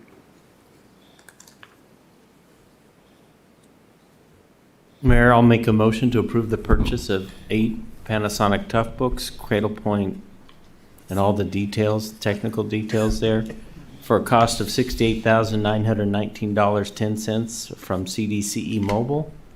Approve the purchase of 14 SIM cards to be used in the MDCs for connectivity at a yearly price of $6,720. And also approve the purchase of net motion to enhance the connectivity of the entire patrol fleet for a yearly cost of $4,000. I'll second that. A roll call, please. Councilmember Santos? Aye. Councilmember Fenn? Yes. Councilmember Martinez? Yes. Mayor Pro Tem White? Yes. Mayor Lara? Yes. Thank you. Thank you, Chief. That brings us to action item 19, discussion and position direction on Assembly Constitutional Amendment 7, also known as ACA 7, and Initiative 21-0016. Staff report by Mr. Julio Martinez. Thank you, Mayor. So I won't spend too much time on this because the viability of this is not very likely, but I brought it forth because I am on the working group that I was asked to be on from Cal Cities. And I wanted to make sure you knew my position and to make sure we agreed. And if you had any comments or questions that you can ask. So the committee met last week. We pretty much had an introductory session to what was going on here with ACA 7. It's a possible Assembly constitutional amendment that would require a 2/3 vote from both houses in order to make it to the ballot for approval. And then what's going on is also another initiative, kind of a parallel initiative, 21-0016, that has the possibility of going to the voters, which parallel pretty much the same thing that's going on. So basically, the concentration here is to return local authority for land use. That's basically what's going on. So the working committee has asked us as a group to develop and collect recommendations to deliver to the Cal Cities Board of Directors concerning ACA 7 and Initiative 21-0016. So let me give you my position first. So first of all, I support ACA 7 21-0016. I support the ability of the city to regain the self-governance of land use. But I do want to add that my also vision is to do such while promoting for social equity and inclusion and safeguarding the environment and protecting our natural resources. My concern with the measure is in regard to the land use. So basically, the measure would provide, with regard to the land use and zoning, within the boundaries of the city, local ordinances could prevail over state law. So basically, we can, as a general law city, create an ordinance that develops how we can use our land, and that would prevail over the state law, which would give, of course, ultimate authority back to the city. My only concern is some of those environmental things like CEQA and so forth, that they really can't answer right now because it's not really written into the initiative. So as our discussions start, really next week, was our first real discussion, and then we'll have another discussion after that. Basically, my concern is just to ask, if we were to support this as Cal Cities, to make sure that we safeguard those parameters and that safeguard the environment and equity. Because we had a discussion of, how we came to this point. And SB 35, SB 9, all of that stuff really started to show how the cities are losing control over our land use decision. And that's what was trying to be, garnered back to the city. My only concern is to make sure that we're not forgetting about the land provisions that protect the land use and the resources. Because by running to giving authority back to the cities, this is what CEQA was all about, is making something that was more consistent throughout the state. So and there was a lot of concern with members of this group too, is to make sure that we don't forget that and keep that safeguard in there. So that's going to be our discussion next week, is to see how the cities are feeling. We all know that the majority of cities want that control back. I mean, that's what this is all about. But the tone is to make sure that we don't do it and go about it haphazardly without forgetting why some of these things came about as far as CEQA and our land protections. That's pretty much it. So, they haven't asked us to come up forward and say, okay, Beaumont, what's your position? They just want a discussion right now to see where we are, because we have members from quite a few different groups that are working together, and of course, cities throughout the state. And I just want to let the council know, and the public, that that's my direction. So I'm fully in support of, gaining back, because we know the state has the one-size-fit-all approach, and it just doesn't work. Right. And we want to make sure that we have our voice as a city and letting Sacramento know that we want, the control that we're due. But on the same hand, we want to make sure that we are still protecting those things that we're set up to protect, like equity and housing and so forth for all, and not too one-sided, but, trying to address the homeless problem and all that as well. So that's pretty much my view. So we gave you some backup with ACA 7 as far as the wording. From what we've discussed, the likelihood of it passing both houses, of course, not really likely at all. So it would probably end up going, if it went that far, to the voter. And then I think Cal City's trying to position themselves, so if it gets to that point, what's our position going to be as Cal Cities? And they want to make sure they're hearing from everybody before they come out with their, executive board comes up with their recommendation to the whole Cal Cities members. So if anyone has questions or concerns or has a modification of my approach or a question about that, I'm here to listen. But if not, that's what I'll take into the discussion next week, and I'll report back. I'm not sure if I have another meeting before that. I think, well, we won't agendize this again, so I don't know. Let me just make sure I look at the calendar. Yeah, so if anything, I'll of course give you a report on my next meeting. To let you know where we're at and what happened. But if you're comfortable with my direction, then I'll go ahead and stay with that position. Mr. Mayor, I'd certainly support Councilmember Martinez's position, and that was that was the reason why I asked for the Charter City presentation and what our options were, with that main focus of what can we do to keep our rights as a city in zoning and so forth and land use, that we locally know more of what's going on and what our needs are. But I certainly agree, don't get too carried away and, and so forth, that, we do need to protect resources. And my background being in water, that we don't want to overbuild and we don't have enough water to support the area and so forth. But then I don't want the state coming in and saying we have to overbuild just to meet the population demands if we don't have the resources to be able to support that. So I would say you have my support in your decision. And water was one of our big discussions about resources when we were talking about that. So, thank you. So I also support your position. I agree with you as far as, I mean, you didn't need to ask me about local control. But I think your approach with keeping those other concerns in your focus while you move forward. So yeah, I'm definitely on board with this. Thank you. But I want one question. The initiative, is that already in the process, and is it something that Cal City? They're gathering signatures now. I think they said they needed 916,000.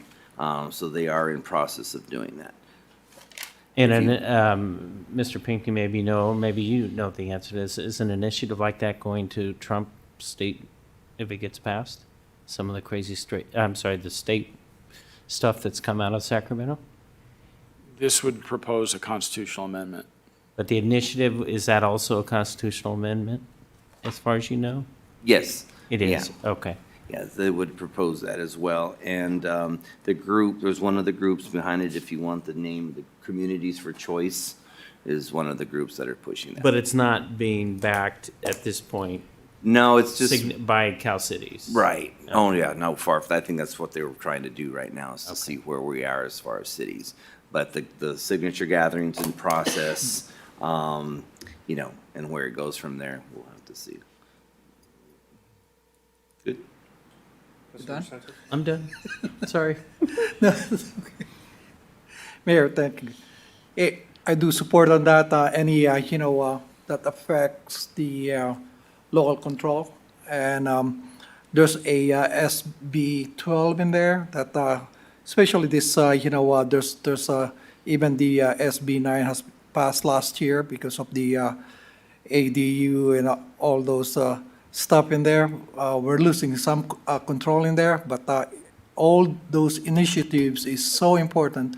So the Sacramento knows that we're there to support the local control. Because, zoning, if we lose that, that's it. We lose the whole thing. I mean, I'm so familiar with the ADU because of the real estate side. And it's not part of that, but part of the resource on the ADU. And I know the city will be really, will be encountering on this, especially next year, because of the, they approved the lot, could split the lot, and you could build a fourplex on that. I mean, and if we don't act right now on our own, ordinances and in our jurisdiction, we're gonna lose the control.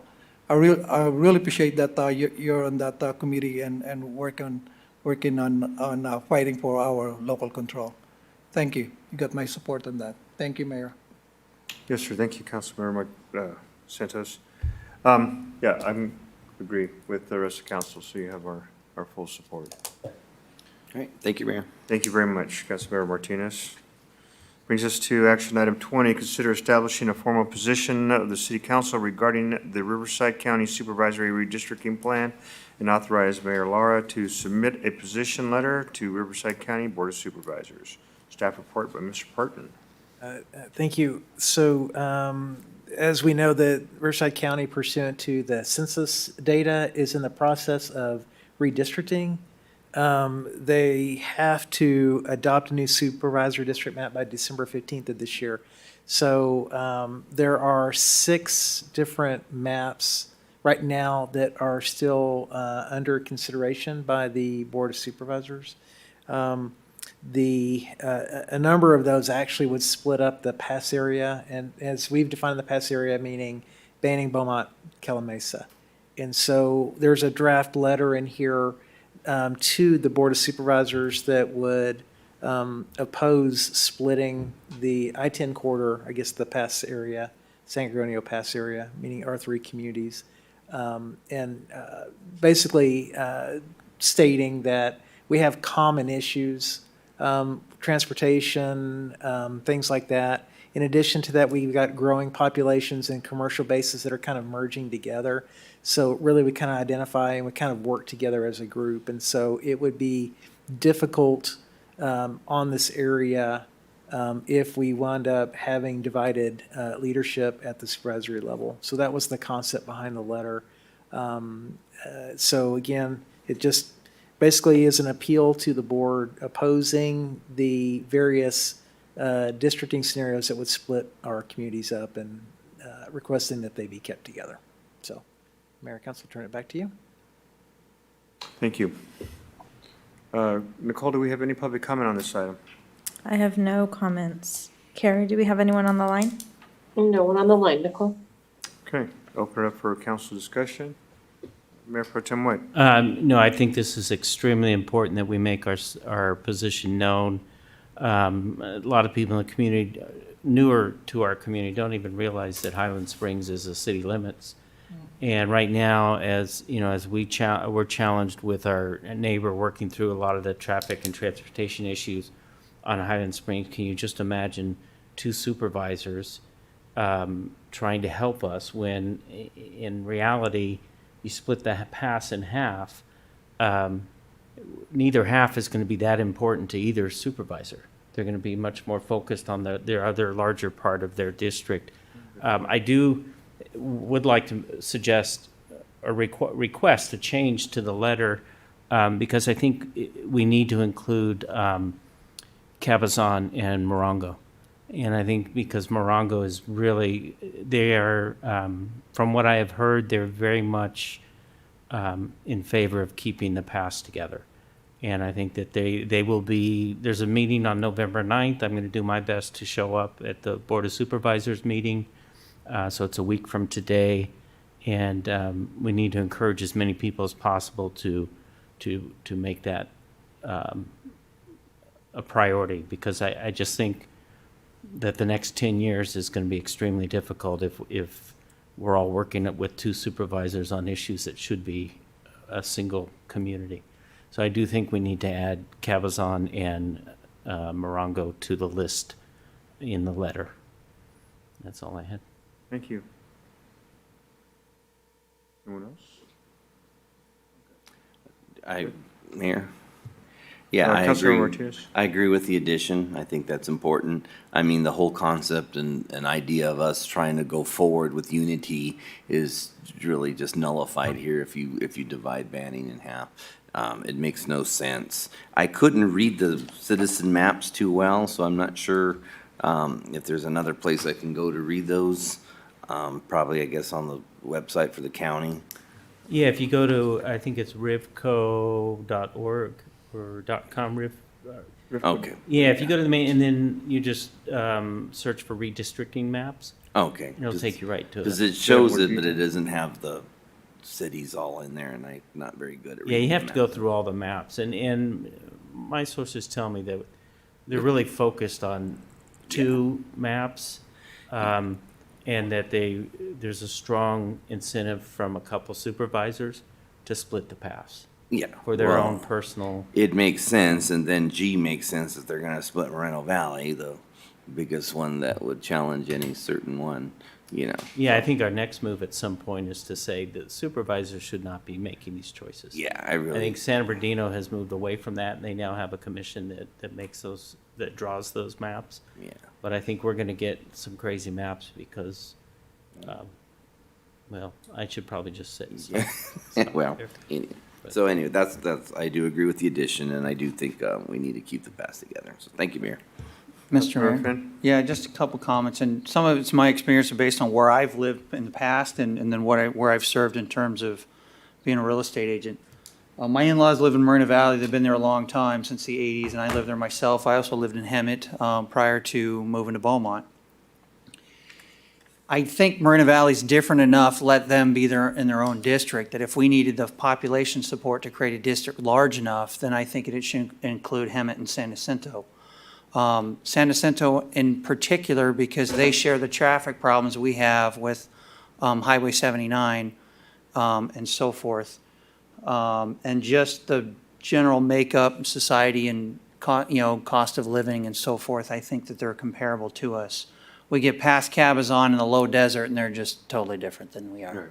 And so I think to win the Moreno Valley argument, that we need Hemet and San Jacinto on our side.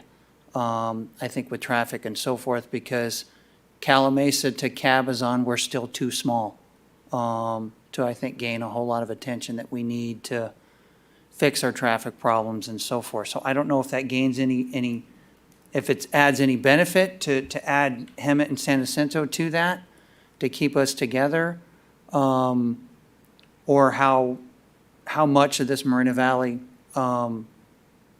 consideration is affecting us. I'm not quite too privy to that, but I think at a minimum, San Jacinto should be with us, and then just throwing in Hemet as well, because I think Hemet's a better match than Moreno Valley is to our area. Mayor, I'm sorry, go I ahead. was gonna say, it did reach out, and I sent a draft letter to Calamasa, Banning, San Jacinto, Hemet, and Moreno Valley. Moreno Valley has already submitted a letter. They are really aligning themselves with Paris, so they really kind of see themselves aligned with Paris, so that would push them out of a potential alignment here for the pass for you guys. And then Calamasa did not oppose to being mentioned in the letter because it doesn't commit them to a position, a policy position. Banning, didn't hear back on Banning what their approach was. San Jacinto doesn't really have a position that they've taken, and Hemet's position is that Hemet and San Jacinto should be kept together. So that's kind of scrambled eggs in terms of, I guess, where all this kind of lines out. We're kind of in this weird centroid of Riverside County where all this is happening, and does it stay together? It sounds like there's alignments that people have that isn't going to necessarily contribute to keeping, I think, what we're identifying as the central focus together. So, but I just want to let y'all know that we did reach out, and we did get that response or non-response back on those points. All right, thank you. I just wanted to respond to him at San Jacinto. From everything I can tell, Menifee has been part of our district, and that's about 100,000 people. And Menifee, I haven't seen any maps that include Menifee with the pass at this point. So I think Menifee moving out of our district requires the populations from Hemet and San Jacinto, and almost every map that I have seen has Hemet and San Jacinto with us, not a question. Okay. The question is Moreno Valley, whether or not all of Moreno Valley comes or doesn't go. And you have supervisors who are looking at areas like Idlewild and Anza and trying to figure out how those fit in. And it seems some of them think the easiest way to solve those issues is to put Banning and Morongo and Cabazon in the Deserts District. So I think that's really our focus is keeping keeping the past together. Yeah, and if Banning went to the desert, I think Banning is not going to be well represented, and Banning will suffer. And if our neighbor suffers, that's a bad thing. Yeah, I agree. Yeah. I agree. So I'm also good with the addition of both Cabazon and Morongo. So we can make those changes. Yeah, I'm good on that, yeah. All right, sir? So do we want to include him at San Jacinto, or do we want to just leave it to the I-10 corridor? Yeah, I think we leave it to the I-10 corridor because him at San Jacinto's response wasn't really clear. We don't want to violate any policy or direction that they may be going. If that's okay? Yeah, because on the Hemet side, there's East Hemet also, and Idlewild. And that goes to District 4. It doesn't go to, the alignment on that. So they have only, Hemet, which is, I didn't realize this is almost 100,000 people in there. But if Banning and Cabazon go to District 4, then East Hemet and Idlewild come to District 5. District 5, Yeah. oh, okay. Interesting. Interesting alignment. Thank you very much, Todd, for putting that together and getting the word out. So are we good? Do we need to make a motion on that? I'll make a motion that city staff recommends that the city council take a position to oppose redistricting scenarios that would split the cities of Banning, Beaumont, Calamasa into, we'll also add Morongo and Cabazon into multiple supervisory districts and authorize Mayor Lar to execute and submit the draft letter included in the attachment G of this memorandum with those modifications. I'll second. Roll. Councilmember Santos? Aye. Councilmember Fenn? Yes. Councilmember Martinez? Yes. Mayor Pro Tem White? Yes. Mayor Lara? Yes. We still good to move forward? Okay, legislative updates and discussion. Good evening, Mayor and Council.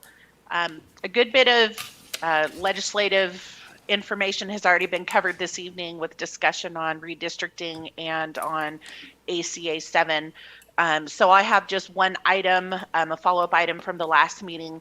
I did some additional digging into AB 1346, which is the replacement legislation, or the legislation that will require replacement of gas engines in small machines into electric or plug-in, zero pollution. So the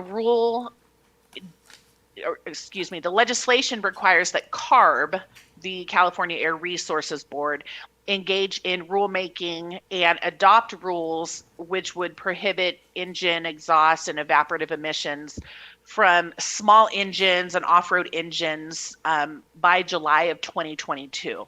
So when we talk about prohibiting exhaust, we're talking about moving everything to zero pollution emissions, which would require either battery or plug-in. So CARB is supposed to make these rules by July 1 of 2022. They are to take effect either the latter of January 1, 2024, or when CARB deems feasible based on technology. So whichever one of those two happens later is when that will take effect. Lawmakers did include $30 million in the state budget this year, aimed at trying to assist commercial landscaping companies in transitioning their equipment. But in all my searching, I did not find anything that was grant-oriented or funding-oriented to help cities start migrating their fleet over to battery or plug-in. Interestingly enough, gas generators were also included in this bill, and that was it's a little bit interesting because the technology for gas generators is not as far along as it is on the on the other small engine equipment. So we're not expecting anything as far as prohibiting gas generators until more like 2028, just because technology isn't there yet to make them as available on a widespread basis. So staff is going to continue to monitor this as it unfolds. We regularly monitor what's happening at CARB and AQMD regarding these issues and many others. So until the legislature convenes again January 3rd, we'll continue to do research into these legislative items that have been adopted and bringing back information on how these will affect us either immediately or further down the road. With that, I'm happy to answer any questions you may have. Okay, thank you very much, Mr. Taylor. Any question, Councilmember Finn? Yes, thank you. I appreciate you following up on that because I was the one that asked about that and the gas generator thing. That just doesn't make sense to me. And I foresee a problem in the construction industry, especially in building homes when you don't have, I mean, sometimes they'll have electricity running out to it, but in terms of small projects or spec builds, they need those generators. But is there any provision in there to enforce the law? All I see is happening is people running to Arizona and buying a lawnmower, or a generator or anything like that and bring it across state lines. Am I just going too far down that road or, No, I don't know. Maybe it's just a comment more than a question. No, believe it or not, I did quite a bit of reading on a bunch of different, but chat areas or Q&As regarding the different legislation. And so the state and the legislation are not going to require people to get rid of their lawnmowers or leaf blowers or whatever else is gas powered. What it essentially will do is prohibit sale of any of these gas-powered machines as of right now, January 1, 2024, or it could be a later date depending again on what CARB eventually rules. But that came up. What the question was, does that mean I can go to Arizona or Nevada or whoever and buy a lawnmower and bring it back? And I mean, theoretically, yes, because there's not an enforcement component. As far as, personal usage goes, it's included in that legislation. Okay, all right, thank you. So I see a black market of So do I. lawnmowers in California. Running it back and forth. Yep. And Mayor, Chief Feliz does also have a legislative update for PD this evening, if there are no further questions for me. Are they looking at off-road motorcycles and things like that as well? And the side-by-sides that everybody and their brother has right now? So right now, the small off-road engines, they're defining as something that has like less than 20 or 25 horsepower or less. So I don't think it's targeted at like actual off-road vehicles. Okay. They're just referred to as off-road engines in some of the legislation. I guess in the sense that it's not used on the road, it's used for, your yard stuff or whatever. Okay. 25 Thank you. horsepower would be a mini bike. Yeah. Okay. All day charging your batteries. Yeah. With the generator that needs batteries that you're gonna have to charge. Chief Talise?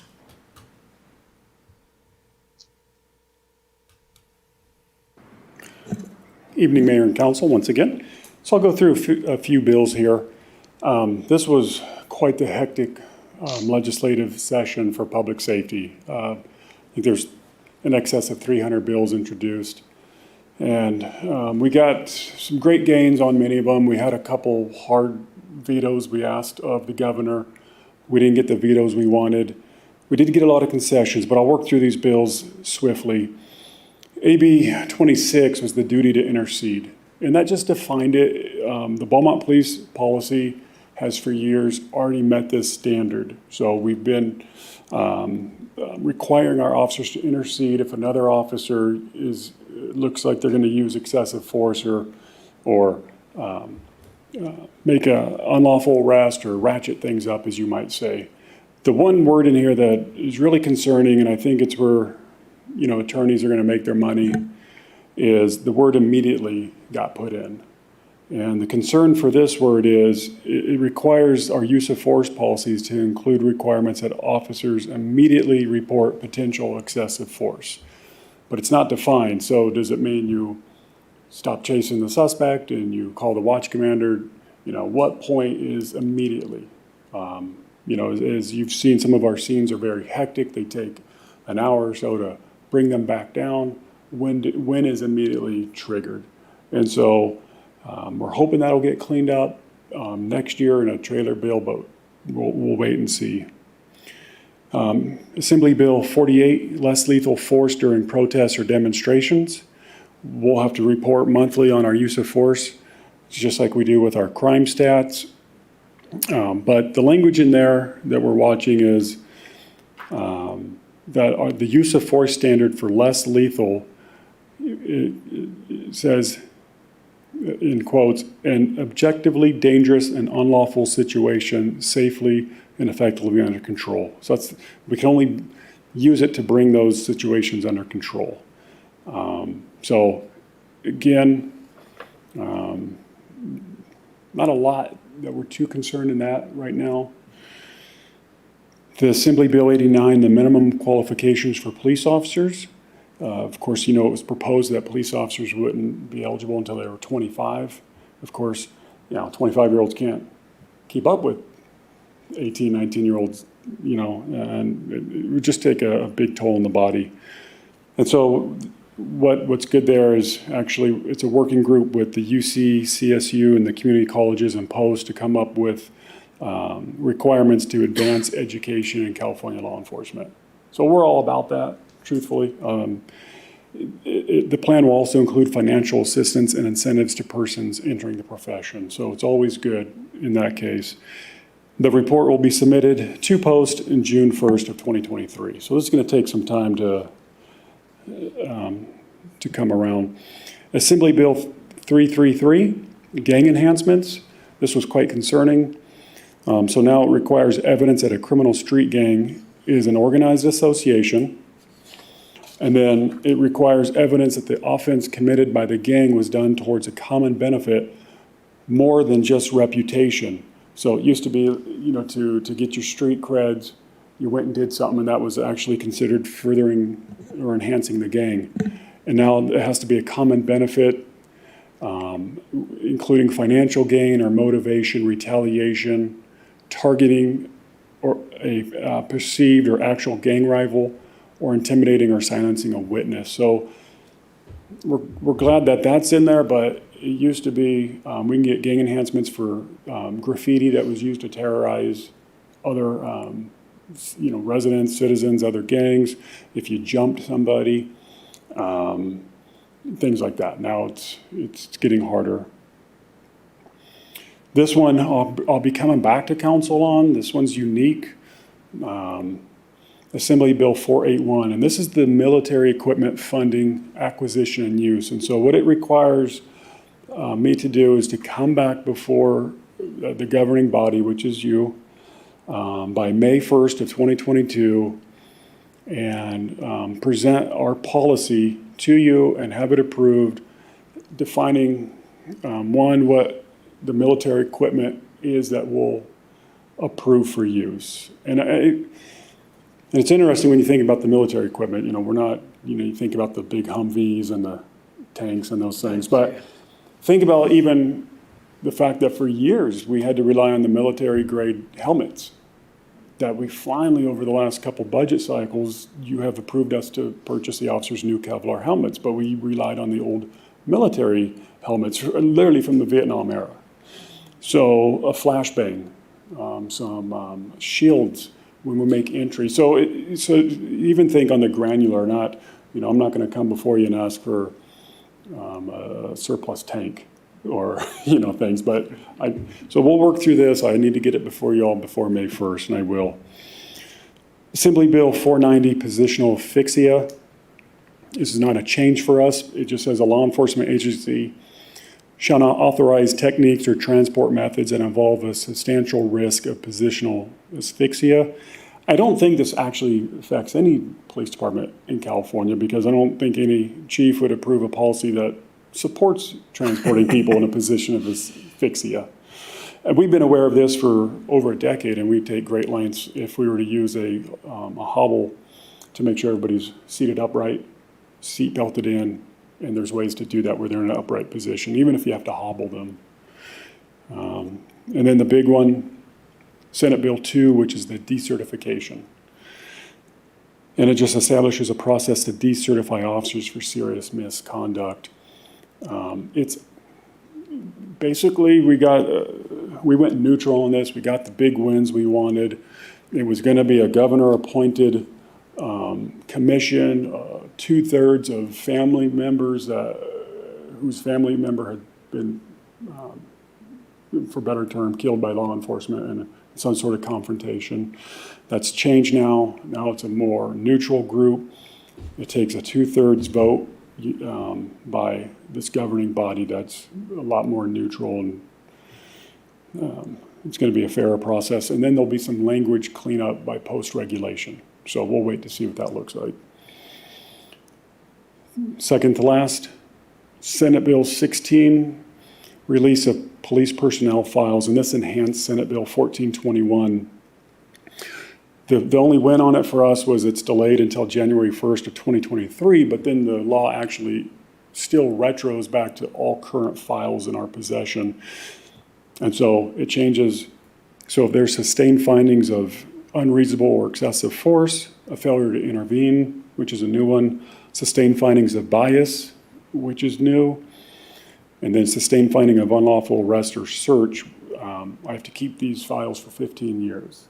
So pretty much almost the life of a career, which, gets the harder part is the storage component, right?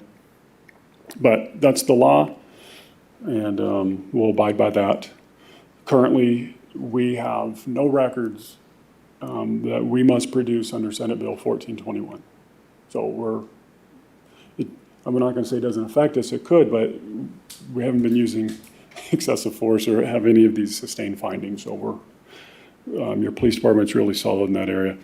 And then the last one, and this is just what I think an attorney described it the best. He said it's a bad bill, just a bad bill. And this is Senate Bill 98, and this gives media access during protests and demonstrations. So the media can run around anywhere they want.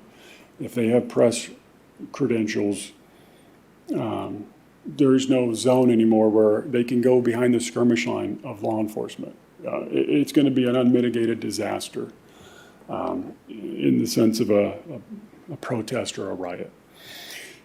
The only win on this, it'll be a litigation nightmare too, because they can sue. But the good news, the one win was that the officers can't be criminally charged for obstructing the media, because the original bill said that the officers could be charged. And of course, that would have made things really worse, but there will be litigation in it, and we are prohibited from citing or arresting the media for failure to disperse or for resisting arrest during these things. So some of the media is very antagonistic, so you can see where litigation could come out because the officers may have to protect themselves, but this is what our city attorney does for us, and it's just a bad bill all around. We saw it last year, we beat it. This year, we knew we weren't going to beat it. So the only way we were hoping was if the governor vetoed it, and he declined to. So that's it. I can answer any questions you may have. I think we're good, Chief. Okay. Thank you very much. Thank you. That brings us to the economic development update. Good evening, Mayor and Council. Nothing to report for you this evening. Their meeting is scheduled for next week. Thank you very much, Carrie. You're welcome. Brings us to our city treasurer report, who is here in person. Well, I thank you for allowing me to be here tonight, but I have no report because my meeting is next week also. All right. Thank you, Mayor. Thank you, Mr. Guinea. And brings us to our city clerk report. Mr. Melton. Well, good evening, Mayor and Council. No report this evening. Thank you. Thank you. And that brings us to our city attorney report. Yes, just briefly, in your packet, item 21, you have a report listing all the litigation that's pending against the city of Beaumont. The first item is Christian Lee versus the city of Beaumont. That case is being prepared for trial. The second case is Peters versus the city of Beaumont. And as I've reported in the past, we had prevailed at the trial court level, and Mr. Peters filed an appeal. It's fully briefed, and we suspect sometime in the first quarter of 2022, we should receive a hearing date, and it'll be heard by the appellate court. The third item is the Southwest Regional Council of Carpenters versus the City of Beaumont.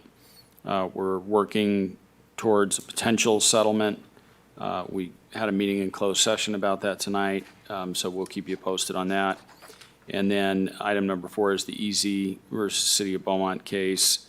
We recently filed a 12B6 motion in federal court seeking dismissal of each cause of action in the case. The court extended the hearing date on that. The plaintiff asked for the court to appoint counsel to represent him. The court denied that request, and but did continue the hearing date. So we'll keep you posted on that. And then also, the City of Beaumont has a case pending against Norton Rose. We're continuing to prepare that case for trial. We're really in the discovery phase of the case right now. And we recently, the deposition of one of the key witnesses from Norton Rose was taken. There'll be more depositions, and we'll keep you up to speed on what's going on with that case. And then also, the City of Beaumont versus ULC/Torcal McKiernan case, that's on appeal. Not the ULC part of it, but the part against Torcal and Mr. McKiernan, that's on appeal right now. And then there's a claim that the city has in cooperation with WRCOG pending against AIG, which was your theft and dishonesty policy carrier, and that case is still pending. And that's my report this evening. Thank you very much, Mr. Pinckney. Brings us to our city manager report, Mr. Pardon. So a couple things real quick. We had trunk or treat this last weekend, and so we had 28 trunks. So we had estimated more than 1,400 trick-or-treaters were there participating. So Tony Colindre with and Cornerstone Barbecue actually won the best trunk. They had a Toy Story trunk that was there. And we did have a guest visit by the cast of Moana. So they did win the best award. So, but it was a huge success. As a matter of fact, we couldn't get all the kids in before we finally had to shut the event down at 6. So BPD was actually out there handing out candies and bags to kids that couldn't make it into the event. And so it was very, very successful this year. Our staff wanted to give out a special thank you to Beaumont Walmart for their candy donations and all of our volunteers who made that happen. And I think most of y'all were able to go to the Beaumont Police Department award ceremony that happened on the 28th. So just want to take a minute to give a shout out to those who were recognized at this event. This is a very neat thing that Chief Talese has brought to the department, and I think has really gone a long way to building that strong culture that we're seeing within our agency at this point. So our 2020 Explorer of the Year is Jaylene Torres. And definitely she, I think, gives us hope for the future. You know, when we think about what's happening, things that are going on in the world and what young people are going to do, it's amazing to watch them step up and do that. Our Volunteer of the Year is Linda Ruoff. She's our Citizen Volunteer Patrol member. Our Civilian Employee of the Year went to Christopher Harwood, one of our Animal Control officers. Our Dispatcher of the Year was Elizabeth Morga. Our Police Officer of the Year is Jake Clark, one of our detectives. One of our special awards is the John Acosta Award. It's for commitment to community. And so we had awarded Nathan Steins Kenneth Grimes, our chaplain, and Elizabeth Gibbs out of our Community Services Department. Chief's commendation went to Brent Conan and Reginald Autry. And then our life-saving awards went to Jonas Perez, Jake Clark, Dan Lee, David Orendine, and Randall Marsh. And finally, our Medal of Merit went to Corporal Greg Adams. So just wanted to recognize them, and Chief, thank you for your leadership on bringing that forward. So that concludes my report for council. Thank you, sir. That brings us to future agenda items. I had an item regarding food trucks. If possible, I'd like to bring an item back to see how we can handle food trucks. I'm not so much concerned when food trucks are used for like a single event, but we're seeing some that are popping up long-term in parking lots that seem to have an unfair advantage over our restaurants and seem to be impacting their business without having any type of a, some have approval, some don't. But if we could, see how other cities are handling long-term placement of food trucks, seeing what their requirements are, make sure that, any tables, covers, chairs are, ADA compliant, and that they have a cleaning process. Maybe the commercial use has to be modified through planning. I don't know, but I would like to bring that back to council and discuss that. Good. That's all I have. So brings us to council reports. Councilmember Martinez, I'll have you start off the lineup. Yeah, just real quick, attended, of course, the ACA working group meeting. Our next meeting is next week. RCA was fairly short this time. We did our AB 361 determination and found that they would be virtual as well. We had our discussion about project disagreement procedures where permittees versus RCA could arise. So we talked about how that would work. And then we had our stakeholder committee update. And that is all. Thank you very much. Next up will be Councilmember Finn. Yes, thank you, Mayor. On October 28th, I attended the PASS EDA, it's the Economic Development Agency here in the area. And they had a city managers forum, and they had a presentation from each of the city managers. It was almost like a mini State of the City address from staff's perspective. So we had Yucaipa, Calamasa, Beaumont, and Banning. Just a couple of highlights to share. Calamasa is at a population of 10,236, and they are expected to triple over the next 2 decades.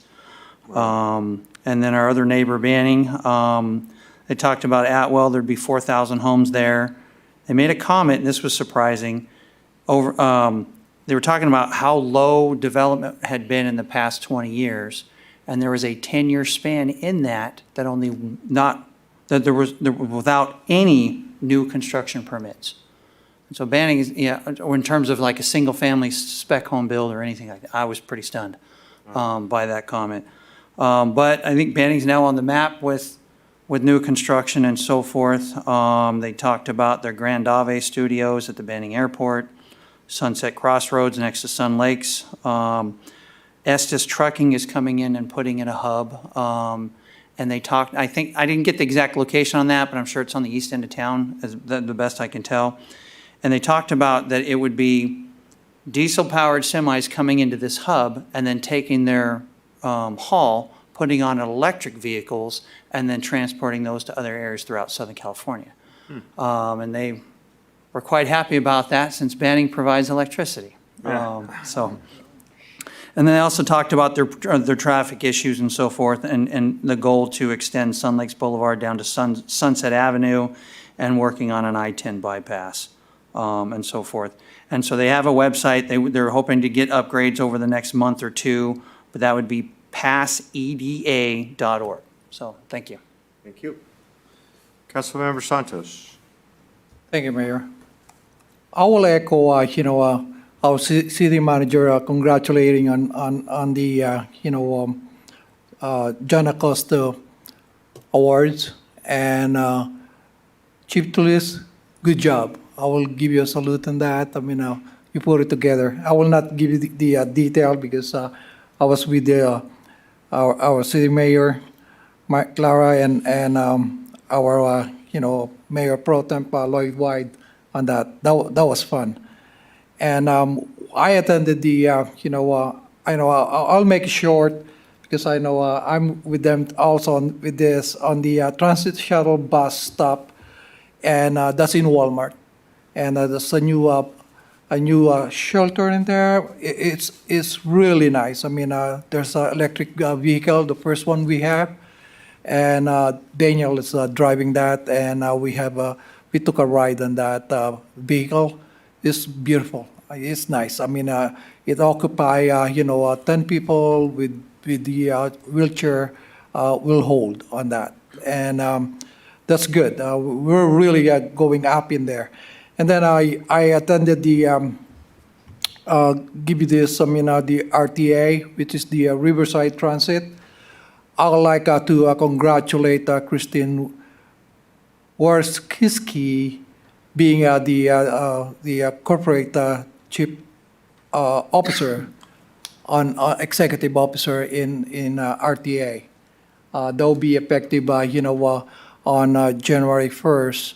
And we were on the session in this. This is the first time I attended in person on the RTA, and I like to give credit to the one who made a motion, and Beaumont was part of it. I mean, that to put her on that office. And majority, approved with us. I mean, when I say, Brandon, who's on the Isabel, and then me being on the Beaumont side. And now she will be taking over the whole operation of the RTA. And reading her resume and everything, I really appreciate that, she's working with this agency. And I am impressed on this agency. I told Kyle about this on this agency, and financially, system, operation, they're excellent. And all agency, they other agency like Caltrans, not Caltrans. I mean, Caltrans is above them. There's only 5. They're in the middle on this agency. So again, congratulations, Christine, on this. And lastly is the Ontario state of the airport. What is this? Just like it is, they put this together for 5 years ago. Here comes the local control, and they work to be independent because LA County, LA airport got this airport, and Alan Warpner, who's the president now on this city, and he's the mayor pro temp of Ontario. He worked together with this. I mean, worked to get back the Ontario airport. Now he's back. I mean, it's there. I'm excited for them. I'm excited for myself because I use Ontario, and I use Palm Spring on going out of states, even going to Hawaii. I use Ontario. So I do congratulate Alan Wapner, the hard work and everything on this.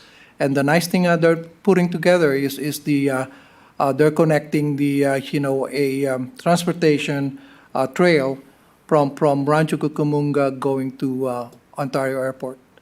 So because there's a train station in Ontario. So their vision is so good on the Ontario Airport. Again, they got it back. Have the local control on the Ontario Airport. Other than that, that's all I have, Mayor. Thanks a lot. Thank you, Councilmember Santos. Mayor Pro Tem White. I have nothing to report.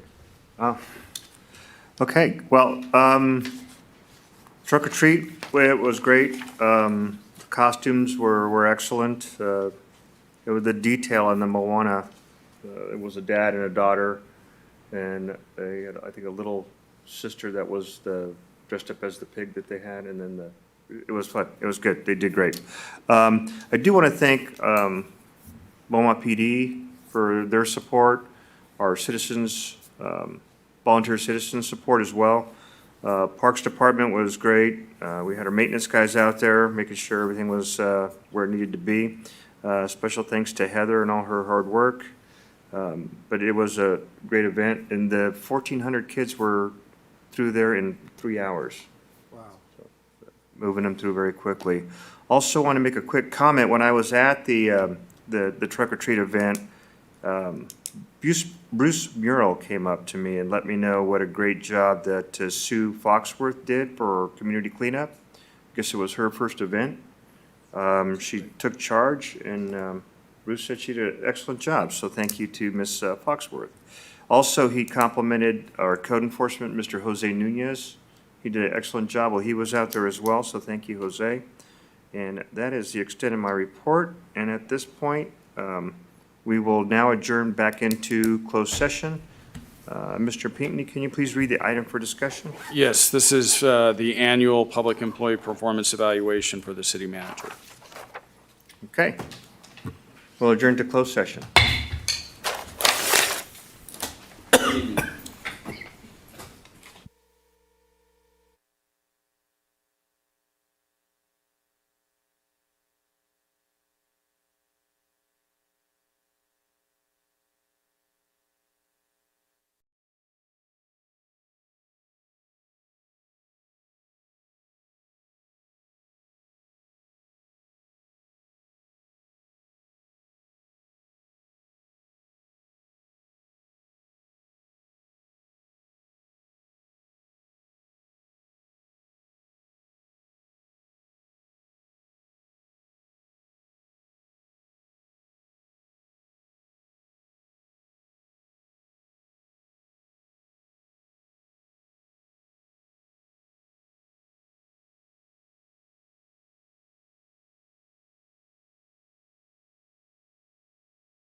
back up.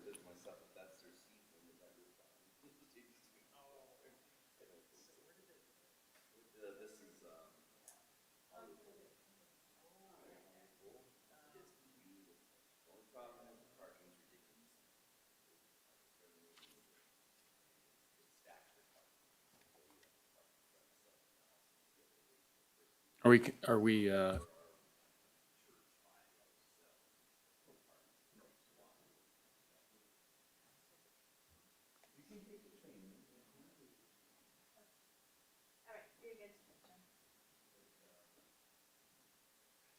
so I can go? Yes. We're recording?